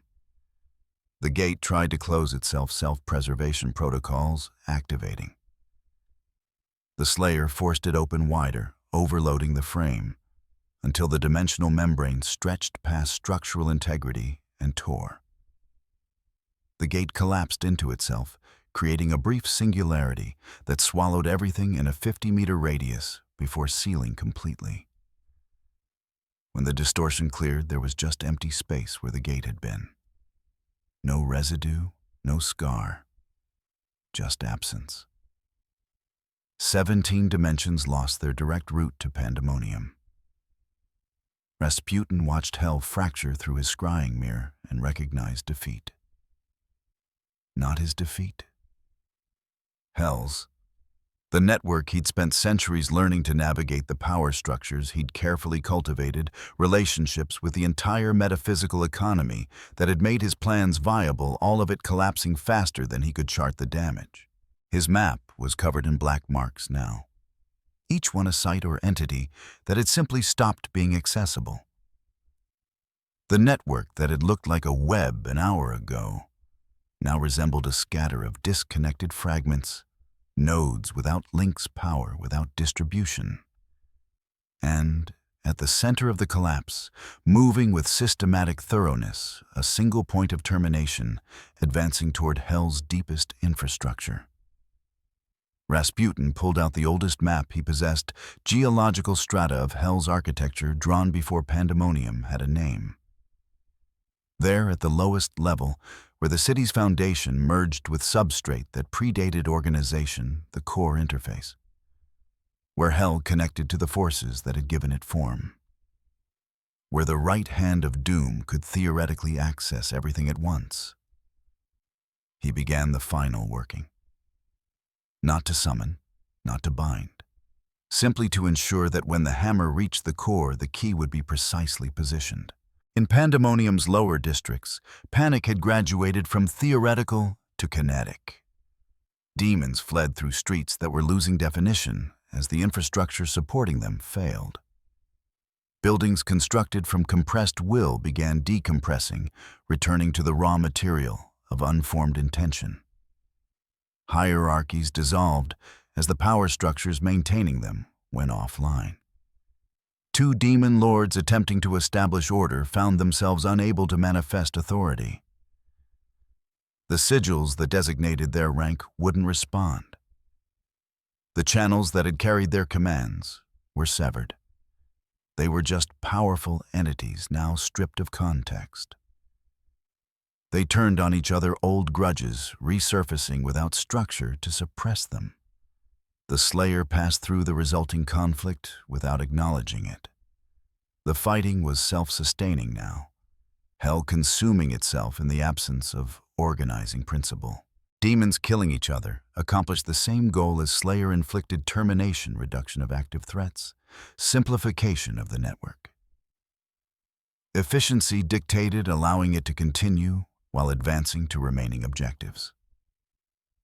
A cluster of ritual architects attempted final desperate working. Ancient spell meant to seal Pandemonium's core, lock it away from interference, buy time for Hell to reconstitute its defenses. They drew the circle with materials older than Earth's moon, spoke words that had shaped reality when reality was still negotiable. The ritual activated. For 3 seconds it worked. Barriers of compressed time and folded space materialized around the core district defenses that had held against Heaven's most aggressive incursions. The Slayer evaluated the barrier, identified the harmonic frequency maintaining its cohesion, and fired a single round tuned to the exact counter-resonance. The barrier shattered. Harmonic feedback scattered the ritual architects across probability space. Their component atoms reassembled in locations that were technically correct, but practically useless, distributed across 17 dimensions with no way to coordinate return. The core district lay open. On Earth, every major repository of occult knowledge registered the same phenomenon simultaneously. Books began losing pages.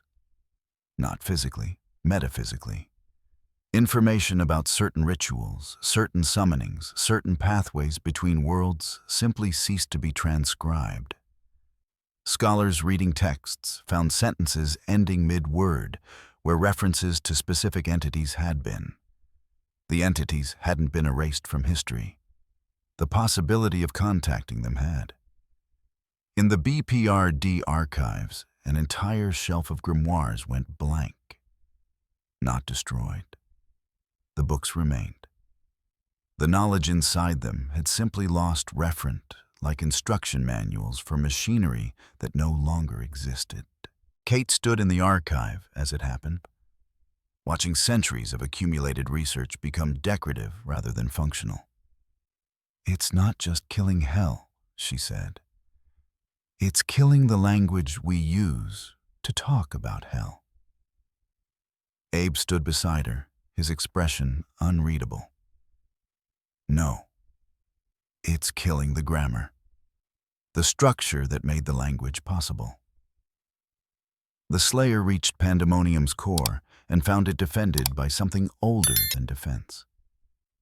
An entity so ancient, it predated the concept of names maintaining the core, not through loyalty or duty, but through something closer to gravity. It was there because it had always been there, performing function that was less job than geological constant. It recognized the Slayer and understood in its old slow way that this was ending.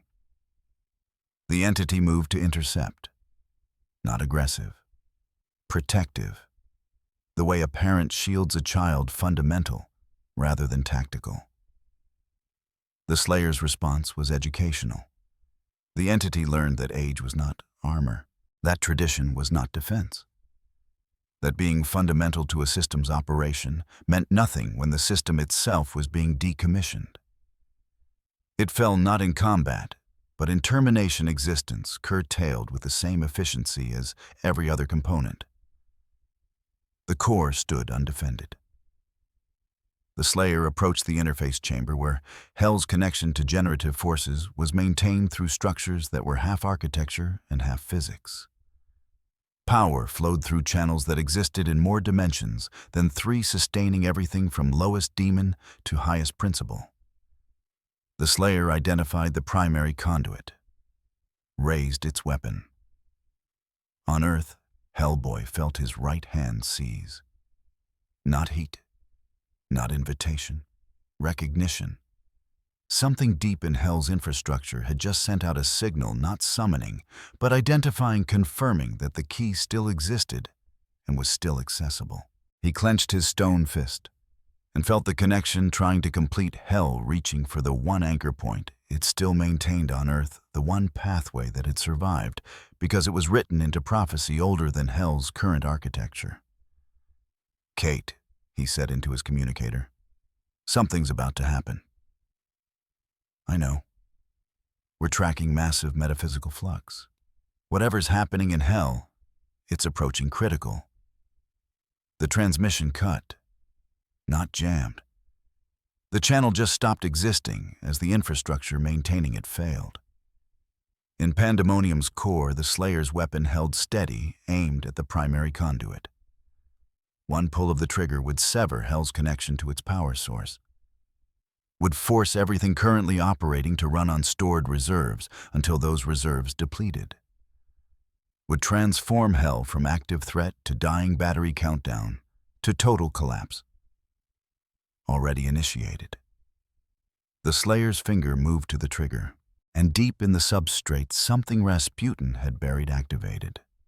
Not an attack, a redirect, a carefully positioned catalyst that turned the Slayer's next shot from infrastructure to something older.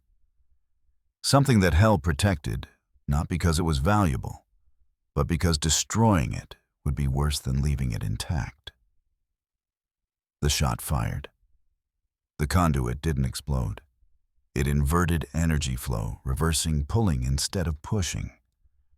And somewhere on Earth, in a location Rasputin had calculated with prophecy-level precision, Hellboy's right hand burned with the full weight of Hell's survival instinct. The key in the lock forced into alignment. Not to open, to trap. The convergence point wasn't chosen. It was inevitable. Mathematical certainty disguised as ritual prophecy, operating as geometric proof. Rasputin had spent 2 centuries calculating the exact location where Hell's remaining infrastructure, Earth's lay convergence, and the right hand of Doom's resonance frequency would align with zero margin for deviation. A nexus chamber deep beneath what maps called the Scottish Highlands, where bedrock was old enough to remember being something else.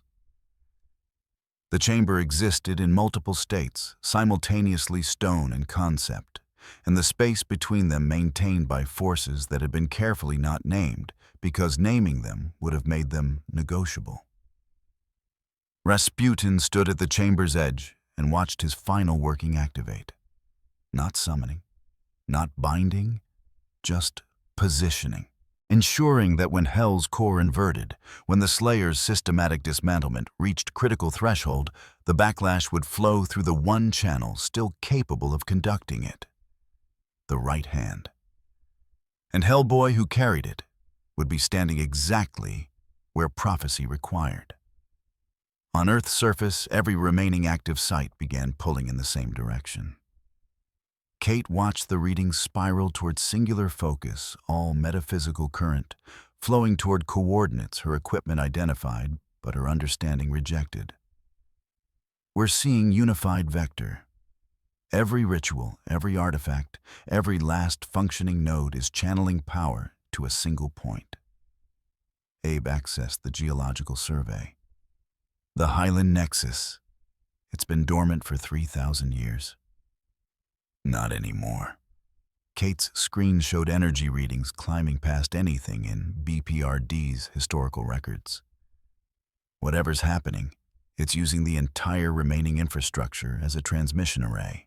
Gee, transmitting what? Kate didn't answer immediately. When she did, her voice carried weight. A signal. To the one artifact that was never supposed to be just an artifact. Hellboy felt the pull before the helicopter landed. His right hand burned with purpose that wasn't his own stone fingers flexing toward alignment with something that existed below current geography. Not invitation this time. Compulsion. The prophecy recognizing its moment and demanding he fulfill position. He'd felt this before in dreams and visions and moments when destiny tried to wear his skin. Always he'd resisted. Always he'd chosen his own path, told fate where it could stick its grand designs. This time felt different. This time the pull wasn't toward apocalypse. It was toward resolution. The hand wanted to complete not destruction, but circuit to serve as conduit for something that had been building since Cleveland and now needed grounding. The helicopter touched down 2 miles from the Nexus coordinates. Close as they could get before interference made navigation theoretical. Hellboy climbed out and started walking. The landscape changed with each step, reality thinning as he approached the convergence point. Stone aged backwards into the minerals that would eventually become it.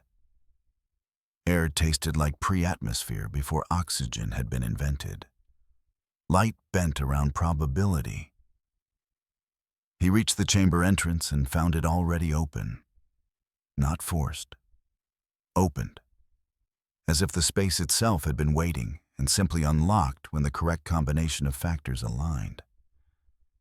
Inside the chamber pulsed with the rhythm of Hell's dying heartbeat, each contraction weaker than the last as Pandemonium's infrastructure collapsed section by section. The walls showed reflections of places that weren't in the room, substrata visible through dimensional thinning. And at the center, where every line of force converged, a platform carved from stone that predated stone, marked with symbols that were less writing than physics notation. Hellboy stepped onto the platform and felt his right hand lock into position. Not metaphorically, literally. The stone fused with the platform's geometry fingers, spreading to match carved channels alignment so precise it felt surgical. Heat bloomed from the connection point, not burning, but conducting his hand, becoming part of a circuit that stretched across dimensions. He couldn't move it. For the first time in his life, the right hand of doom was genuinely immobile, held not by force, but by purpose serving the function it had been created to fulfill. Gateway, anchor, key.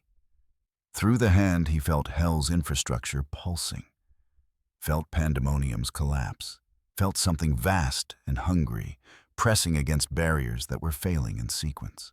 Ogdru Jahad, sensing opportunity in the chaos, pushing through gaps the Slayer's massacre had created.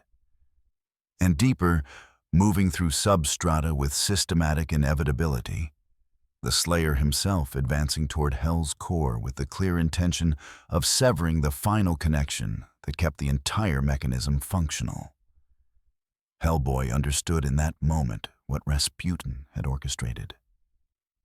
The prophecy didn't need him to open anything. It needed him positioned exactly here, hand-locked to the Nexus, when Hell's core collapsed. The backlash would flow through him through the right hand, completing the circuit that would give Ogdru Jihad the grounding it needed to fully manifest. Not by his choice, by his position. He tried to pull free. Stone wouldn't budge. Tried to break the platform. It was load-bearing to something bigger than his strength. Tried to sever the connection, metaphysically found that prophecy had better grip than will. His communicator crackled. Kate's voice strained. "Red, whatever's happening, you need to get out of there. The energy readings are approaching." The transmission died as Hell's core inverted. In pandemonium, the Slayer stood before the primary conduit and fired the shot that should have severed Hell's connection to its generative source. The conduit didn't break. It reversed. Energy that had been flowing outward, sustaining Hell's infrastructure, suddenly pulled inward with the force of collapsing star. Every active system, every maintained ritual, every sustained connection got yanked toward the core simultaneously, including the one connection that was load-bearing to prophecy itself. The right hand. Hellboy felt the pull like gravity inverting his hand, no longer anchoring him to earth, but dragging him towards something vast and patient that had been waiting for exactly this configuration of failure. The chamber's walls cracked. Dimensions bled through. And from somewhere impossibly distant, yet perfectly adjacent, he felt Ogdru Jihad begin to push. Then the Slayer entered the chamber. No announcement, no confrontation, just presence-armored figure emerging from a passage that hadn't existed moments before, moving with the same systematic purpose it had maintained since Cleveland. It assessed the situation in less than a second. Hellboy locked to the Nexus, energy flowing through the right hand. Ogdru Jihad using the connection as ladder. Hell's core drawing power through the only channel still capable of conducting it. The Slayer approached the platform without hesitation. Hellboy met its optics, those twin points of cold analysis, and understood that this was the moment. The collision that had been inevitable since two incompatible solutions to the same problem had entered the same space. "You can't break this," Hellboy said, voice steady, despite stone fingers trying to drag him into prophecy. The hands load-bearing. "You destroy it. Ogdru gets through anyway. You leave it, Hell reconstitutes." The Slayer reached the platform's edge, extended one gauntleted hand toward the right hand. Not to destroy, to access. Hellboy felt the contact like voltage surge, armor interface connecting to stone. Interface two incompatible systems trying to establish protocol. The right hand rejected it initially, prophecy resisting outside interference. The Slayer didn't force, didn't override with violence, just held contact and waited for the hand to recognize something fundamental, that it was tired. Millennia of being key to apocalypse, centuries of bearing weight, Hellboy never asked for decades of prophecy, using it as leverage against its bearer's will. The hand had never been asked what it wanted, never been given choice in its purpose. The Slayer offered it different purpose, not freedom, function. But function that ended rather than perpetuated. Service that concluded instead of binding. The right hand stone began to cool. Not dying, choosing.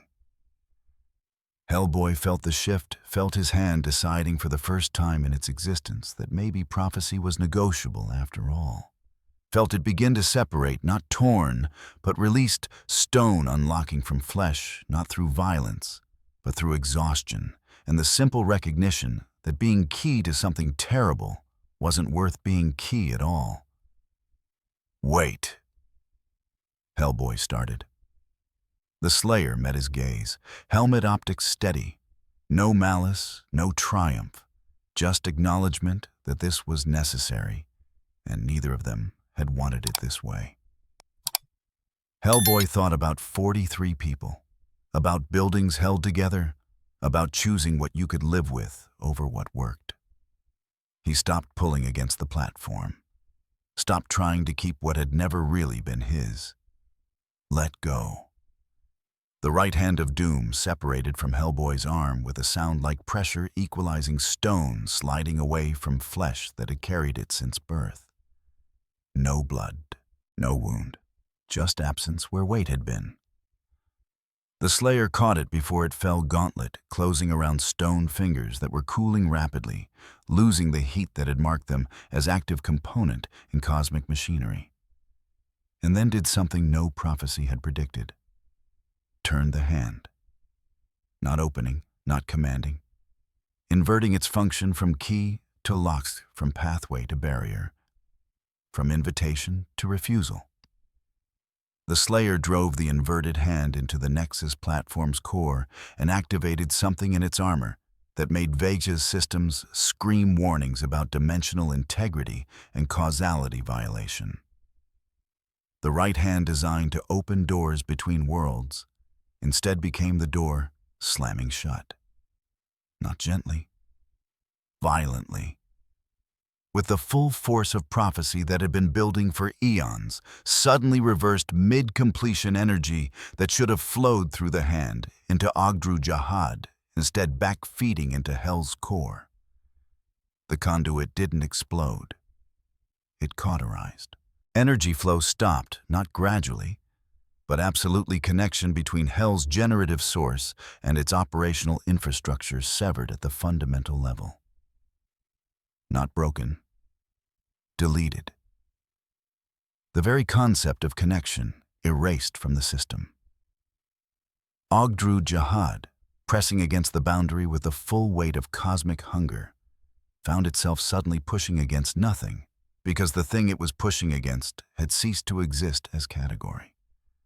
The vast presence retreated, not driven back, simply unable to continue forward when the framework supporting forward had been removed. Hell's core went dark, not destroyed, isolated, cut off from everything that had made it. Hell reduced to raw substrate without the organizational principle that had given it purpose. In pandemonium, demons trying to flee found their escape routes terminated mid-transit.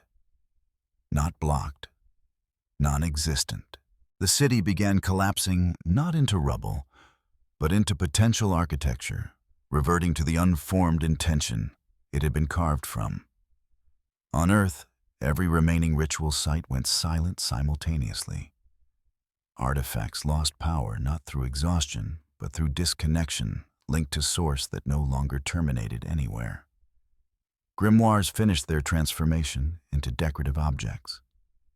Summoning circles became geometric art. The entire infrastructure of how Hell and Earth had interfaced for millennia simply stopped being operational framework and became historical curiosity. Kate watched the global map empty, every indicator going gray. In the same instant, and understood they were witnessing extinction event, not of Hell, of the concept that Hell could reach Earth. In the Nexus chamber, the right hand, fused to the platform, began to crack. Not breaking, sealing, stone fragmenting into pattern that spread across the Nexus like circuit board, shutting down each fracture line, severing connection, until the entire chamber became monument to terminated function. Hellboy stood before the platform, right arm ending just below elbow, and felt prophecy die. not his prophecy. The prophecy. The grand design that had shaped his existence since birth, that had told him what he was supposed to become, that had used him as playing piece in apocalyptic chess. It was gone. Erased. He was free in the way objects become free, when the gravity holding them is removed liberated, but also untethered definition, lost along with binding. The Slayer stepped back from the platform armor, smoking from dimensional stress, and turned toward the exit without ceremony. Hellboy watched it go. Should have felt something. Rage, maybe. Gratitude, possibly. Something. Felt only the absence where weight had been. Did we win? He asked the empty chamber. No answer. The question wasn't designed for answering. Outside, the landscape was settling into normalcy that felt wrong reality, re-establishing baseline parameters now that the interference had been removed. Sky the correct color. Stone the proper consistency. Time flowing in only one direction. Kate's voice came through the communicator connection, re-established now that the dimensional thinning had collapsed. Red, report. It's done, Hellboy said. Hell's offline, prophecy's dead.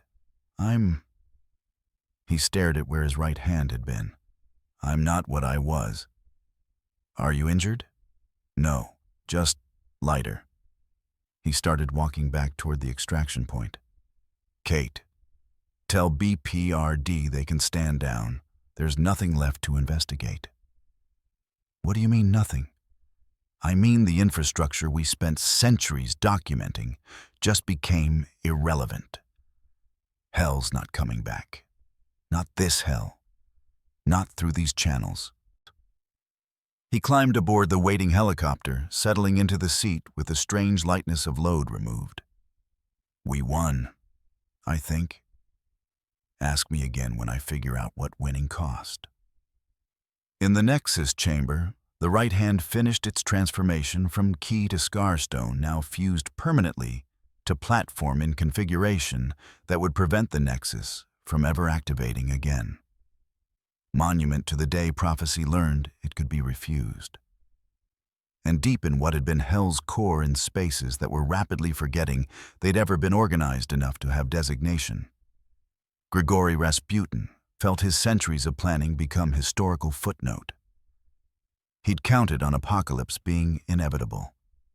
He'd accounted for resistance interference heroism. He hadn't accounted for someone looking at the entire mechanism of fate and deciding the mechanism itself was the problem. His mirrors went dark, reflecting nothing, because there was nothing left to reflect. Rasputin sat in the silence and considered that perhaps he'd been playing the wrong game entirely.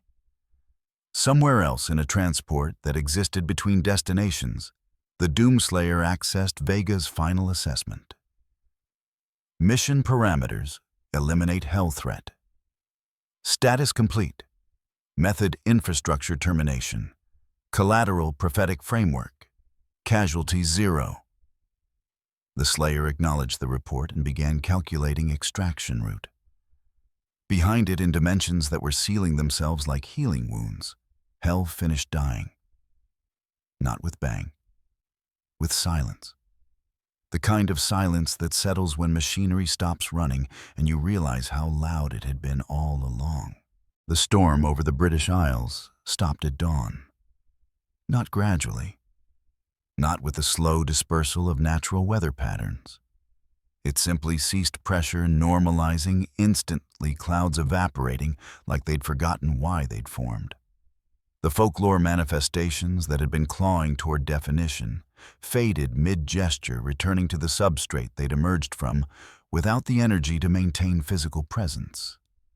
Kate Corrigan stood in the command center watching sensor arrays that showed nothing because there was nothing left to detect. The metaphysical background radiation that had been a constant since BPRD.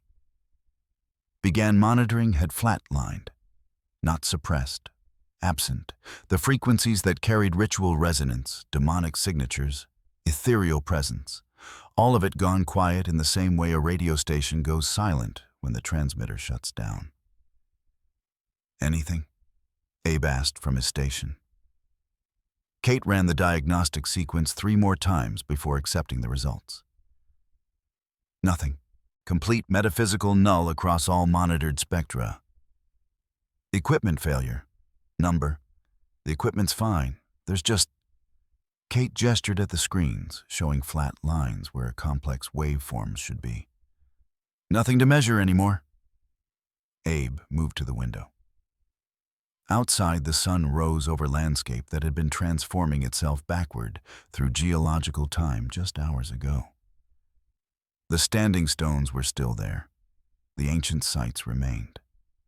But the weight they'd carried, the sense of accumulated power that made those locations significant, had evaporated. "It's not that they're dormant," Abe said quietly. "They're disconnected, like phones with no network to connect to." Kate pulled up the global monitoring grid. Site after site showed the same flat response. The Vatican's ritual observation post, null. The Tokyo Prefecture's shrine network, null. Every cataloged location where the boundary between worlds had been traditionally thin now registered the same empty reading. "The infrastructure's gone, Juwen." "Gone," she said. "Everything that made Earth accessible to Hell and Hell accessible to Earth. It's not destroyed. It's just not there anymore." In a monastery that had survived 500 years of historical upheaval, Grigory Rasputin sat in a room full of books that had become decorative. The texts were intact, parchment ink binding all physically preserved. But the rituals they contained no longer functioned. Not because they'd been erased or corrupted. They simply referenced systems that no longer operated like instruction manuals for machines that had been permanently decommissioned. He'd tried one just to confirm. An invocation so old and fundamental, it predated written language passed down through oral tradition before being transcribed. Words that had shaped reality when reality was still negotiable. Nothing happened. The words remained words. The gestures remained gestures. But the mechanism they were meant to activate didn't respond because the mechanism no longer existed. Rasputin closed the book and placed it back on the shelf with the others. Centuries of accumulated knowledge rendered historical artifact. Power structures he'd spent lifetimes learning to navigate, removed so thoroughly they might never have existed at all. He was immortal in a world that had run out of uses for immortality. The mirror he'd used for scrying showed only his reflection now. No layers, no depths, just glass and silver, and the face of a man who'd outlived his context. "Ta-da, Tsam!" He laughed once, short and dry, and poured himself tea from a pot that had been sitting since yesterday. The tea was cold. He drank it anyway. Hellboy stood in a field outside London, where standing stones had marked a convergence point for 3,000 years. The stones were still there, still ancient, still massive, but they were just rocks, now weathered granite, without the accumulated weight of centuries of ritual reinforcement. He pressed his right hand against one and felt only stone touching stone. No resonance, no recognition, no invitation to anything. His hand was cool, had been cool since the moment Hell's infrastructure collapsed, temperature dropping like a furnace that had been running hot for decades, finally powering down.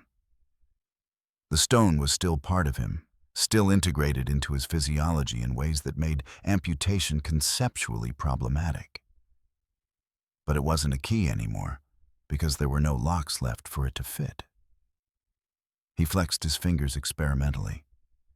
They moved smoothly, responsive to nerve impulses, subject to voluntary control in ways they hadn't always been, when prophecy had its hooks in them. Free. Functionally. But freedom acquired through the removal of everything he'd been free from felt less like liberation and more like obsolescence. His communicator buzzed, Kate's voice professionally neutral. Red, status, standing in a field full of very old rocks. Anything, No. He dropped his hand from the stone. They're just rocks now. Static filled the pause. We're getting the same readings everywhere. Whatever made these sites significant is gone. Yeah. Hellboy turned and started walking back toward where BPRD transport had parked. How long until we know if this is permanent? Unknown. But based on the infrastructure damage, Kate's voice carried the weight of someone delivering a diagnosis they'd hoped wouldn't be necessary. Red, I don't think it's coming back. The network isn't disrupted. It's dismantled.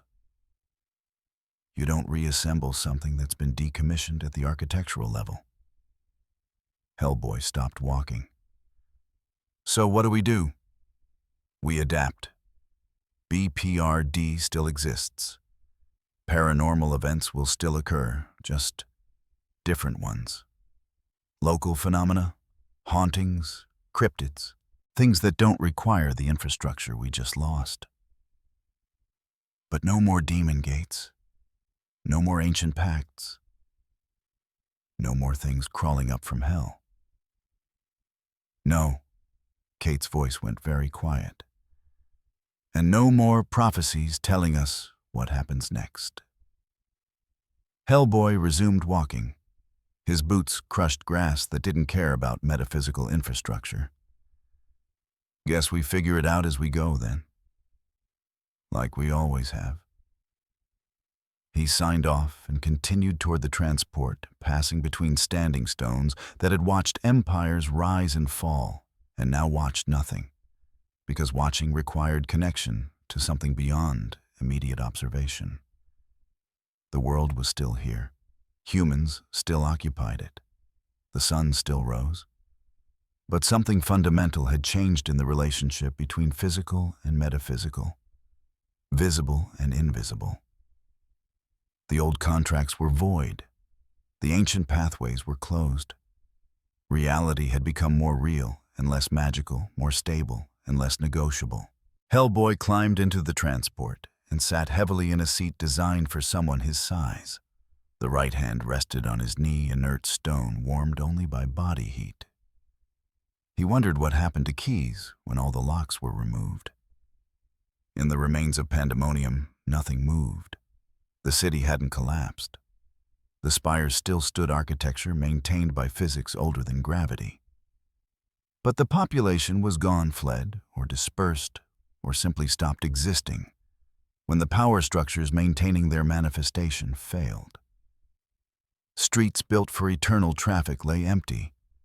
Halls designed for endless bureaucracy echoed with absence. Hell had become a monument to its own former function. Deep in what had been the core district where infrastructure had connected to forces that gave hell form, the severed conduits radiated no power. Energy didn't flow because there was no flow to direct. The machinery of damnation sat idle, components intact, but disconnected, a factory at the end of an assembly line that would never restart. An entity old enough to remember hell's founding wandered the empty streets and tried to understand what had happened. It remembered hierarchy, remembered purpose, remembered the satisfaction of a system operating at optimal efficiency. All of it gone, not destroyed, just irrelevant. Like a government-dissolved infrastructure, intact, but authority vanished, leaving only the physical remnants of organization without the organizing principle. The entity sat in what had been a command plaza and waited for orders that would never come from commanders who no longer existed. After a time that had no meaning in a place without flow, it simply stopped waiting and faded into whatever substrate entities retreat to when their context is removed. The Fortress of Doom departed Earth's dimensional vicinity at dawn plus 3 hours. No announcement. No final communication. Just a transient energy signature detected by equipment sensitive enough to register dimensional boundaries being crossed there and gone before confirmation could be requested. Vega's last transmission to any terrestrial receiver was 3 words delivered in flat synthesis: threat neutralized, departing. No elaboration. No coordination with local authorities. No request for post-operation debriefing. The mission was complete, the objective achieved. The system that had allowed Hell to maintain presence on Earth was decommissioned. Further presence unnecessary. Kate received the notification while reviewing SIOT reports. She brought up the sensor log, confirmed the departure signature, and closed the file. "He's gone," she said to Abe, who had been cataloging which archived texts had retained functional information and which had become historical only. Abe didn't ask who. Did he say anything? Threat neutralized. Departing. Concise. Professional. Kate filed the report in a folder she'd labeled Unclassified Phenomenon, Resolved, because there was no existing category for entity that solved the problem by removing the framework the problem existed in. He came, he solved it, he left.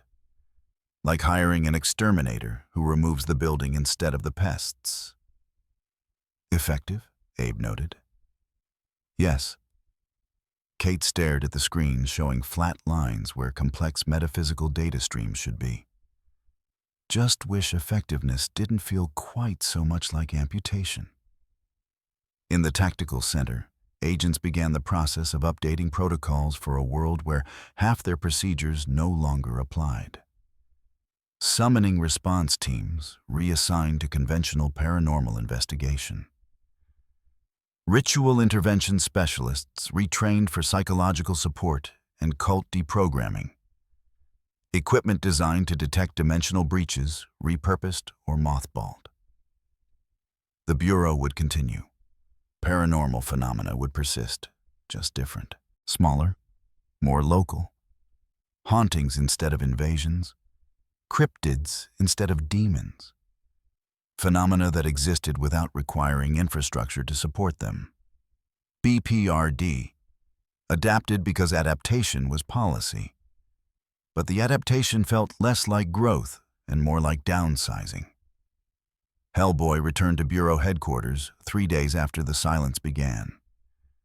He walked through halls that felt quieter than usual, past offices where people were boxing up equipment that would never be needed again, around corners where the air no longer carried the subtle wrong frequency hum that had been constant background noise for decades. He stopped at his quarters, dropped his coat on a chair that had seen better apocalypses, and stared at his right hand in the bathroom mirror. Still stone, still massive, still integrated into his body at the metaphysical level that made conventional medicine give up and go home. But just a hand now. Heavy, functional, no longer the key to anything except doors he could physically punch through. He flexed the fingers and watched stone move in response to muscle and nerve biology, commanding geology through mechanisms that existed whether or not Hell cared about them. Free, technically. But freedom acquired by having all the chains removed along with everything they'd been attached to felt incomplete. He turned off the light and sat in darkness that was just darkness now, unaugmented by the sense that things were watching from angles physics didn't acknowledge. The world was safer. Hell was broken. The invasion wouldn't resume because invasion required infrastructure, and infrastructure was gone. They'd won, sort of, in the specific way that felt like surviving an amputation when you'd been hoping for cure. Outside, the sun set on a world where magic hadn't died, but had lost most of its vocabulary. Where prophecy was just wishful thinking. Where the boundary between dimensions was no longer a door, but a wall with the door removed and the frame filled in. Humanity went about its business, largely unaware that the fundamental rules governing reality's relationship with unreality had been rewritten. Most wouldn't notice. Most had never noticed. But for those who'd spent their lives managing the relationship between worlds, the silence where connection used to be was deafening. The world turned, and something that had been part of its rotation for millennia was no longer there to turn with it. 3 weeks after the silence began, Hellboy sat on the roof of BPRD headquarters and tried to light a cigar. The lighter flicked once, twice. Flame caught on the third attempt slower than it used to, like friction had to work harder now that the universe wasn't helping. He drew smoke and tasted tobacco without the subtle undertone that had always been there before, the faint trace of something watching from angles the human sensory array couldn't quite categorize. Just smoke now. Just nicotine and combustion. Below, the city went about its evening without apocalypse, scheduled or pending. Traffic flowed, lights turned on in windows. People complained about weather and taxes and whether the subway would run on time, problems that existed independent of whether hell had infrastructure. Kate emerged from the stairwell access tablet under one-arm expression, carrying the specific fatigue that came from rewriting operational protocols for the 3rd consecutive week. "Thought I'd find you up here," she said. Hellboy didn't turn. Ran out of places to be down there. Kate sat on the ledge beside him, careful not to crowd. Field teams are adapting. New protocols are holding. We had our first post-silence operation yesterday, poltergeist in Newark. Textbook local phenomenon, no dimensional component. Team handled it perfectly. Good for them. Red, I know. Hellboy exhaled smoke that dispersed into air that didn't carry it anywhere special anymore. We saved the world. Everybody's alive. The Bureau's still operational. It's all very successful. Kate was quiet for a moment. But it doesn't feel like winning. No. Hellboy examined his right-hand stone that had cooled to body temperature and stayed there, inert matter, responding to blood flow and nothing else. It feels like surviving something that killed a version of the world I knew how to live in. The world's still here. Yeah. Just quieter. Smaller. More. He searched for the right word. Mundane. Magic didn't die. It just lost range. Lost depth. Used to be you could feel things watching from the corners. Now the corners are just corners. Kate pulled up her tablet, hesitated, then showed him the screen. We've been cataloging the changes. 93% of documented haunting sites still show activity. 87% of cryptid sighting locations still report phenomena. Psychic sensitivity hasn't decreased. Local paranormal events continue at normal rates. But no more demon gates. No more ancient pacts coming due. No more things that remember when Rome was new, deciding today's the day to wake up. No. Kate closed the tablet. The infrastructure that connected Earth to hell and everything adjacent is gone. Probably permanently. We're isolated now. Whatever paranormal phenomena persist are native or residual. Nothing's coming from outside anymore because there is no outside. Not in the way there used to be. Hellboy flicked ash that fell and scattered according to physics, only no subtle wrongness in how it dispersed. And my hand, still metaphysically significant, still shows resonance on deep scans. But without the network it was designed to interface with. Kate's voice softened. It's a key to locks that were removed when the building got condemned. So I'm free. You're free. Great. Hellboy drew on the cigar again, tasted smoke that was exactly what it appeared to be. Always wanted freedom. Just figured it'd feel different. They sat in silence as the sun finished setting, colors bleeding out of sky according to wavelength and atmospheric scattering, no metaphysical overlay, suggesting deeper meaning. Just physics. Just light and molecules and the rotation of a planet that would continue whether or not anyone watched from elsewhere. "He's gone, isn't he?" Hellboy asked. "The variable, Slayer, whatever. Departed 3 hours after Hell's infrastructure collapsed. No communication since." "Figures?" Hellboy studied the skyline.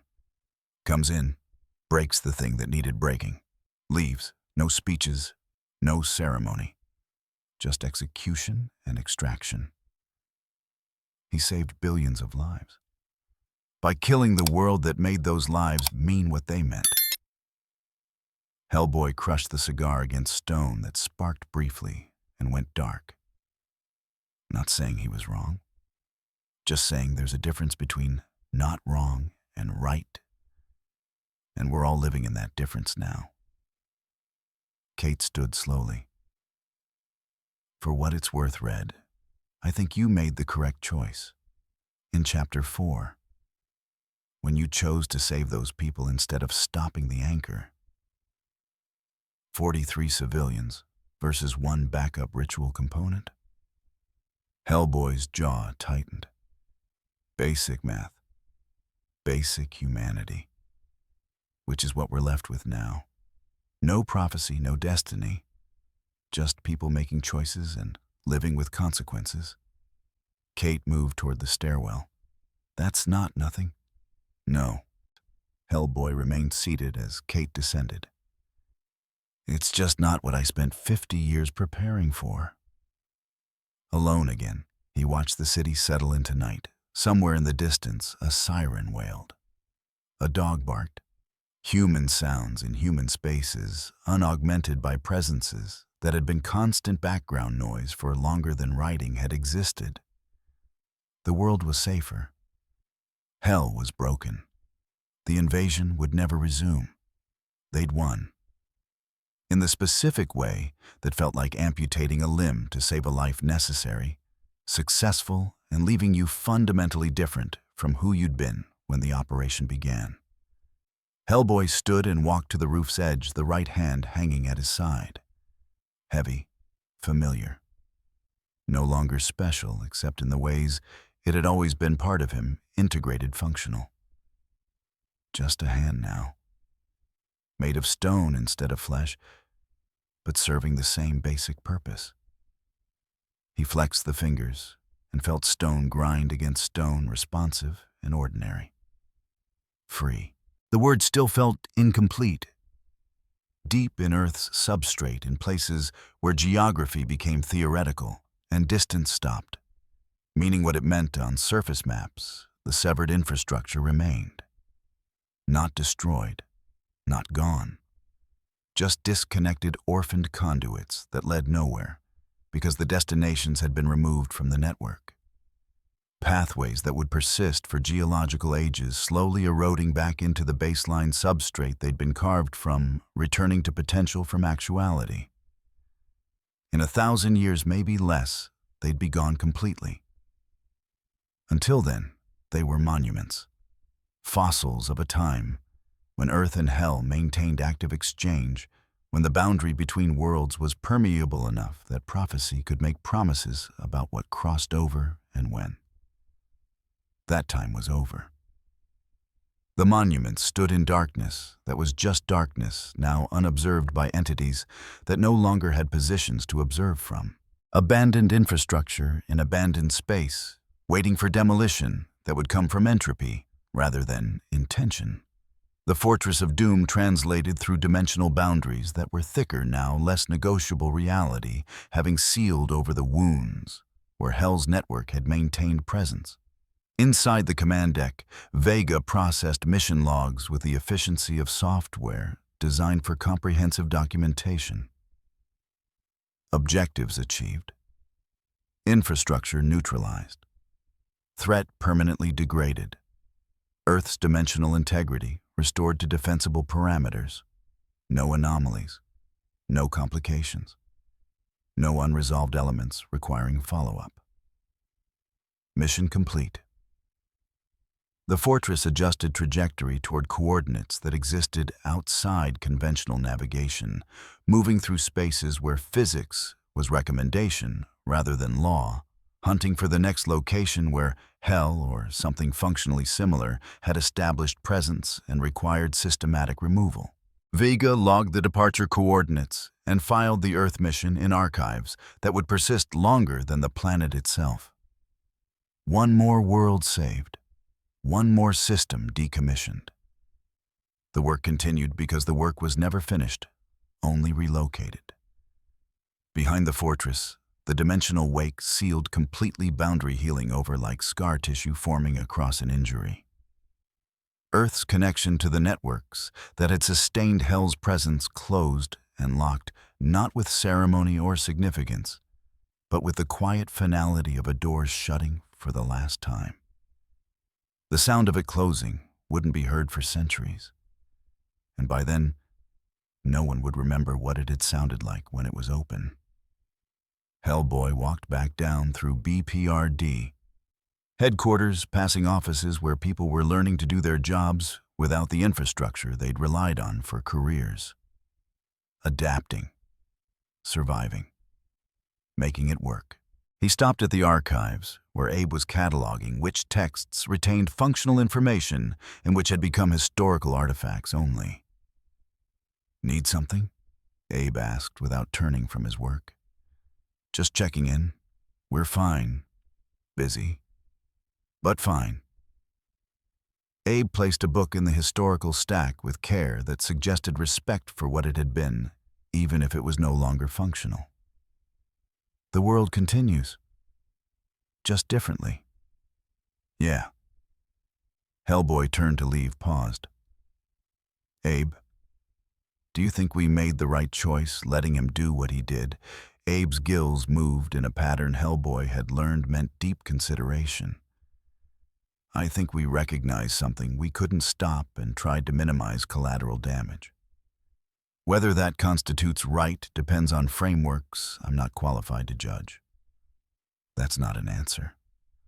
No, it's an acknowledgement that the question might not have one. Abe returned his attention to the archives. "We saved lives, Red. That's measurable. What we lost is harder to quantify. Ask me in a decade whether the trade was worth it." Hellboy nodded and continued to his quarters, passing through corridors that felt more solid now, less permeable walls that were just walls. He closed the door and sat in darkness that would never be anything except absence of light. The world had been saved by killing the part of it that had made saving necessary. And everyone left alive would spend the rest of their lives deciding whether that counted as victory. Outside, the city's lights glowed against night that was exactly as dark as physics dictated, and no darker. The world turned on an axis that had lost something it had carried for millennia. Most people would never notice. But for those who'd spent their lives managing what lived in the gaps between reality and unreality, the silence where connection used to be would echo forever. Permanent, complete, and absolutely terrifyingly mundane. If you enjoyed this video, don't forget to leave a like and subscribe to the channel, and be sure to turn on notification so you won't miss out future videos. Thank you for watching, and we will see you next time.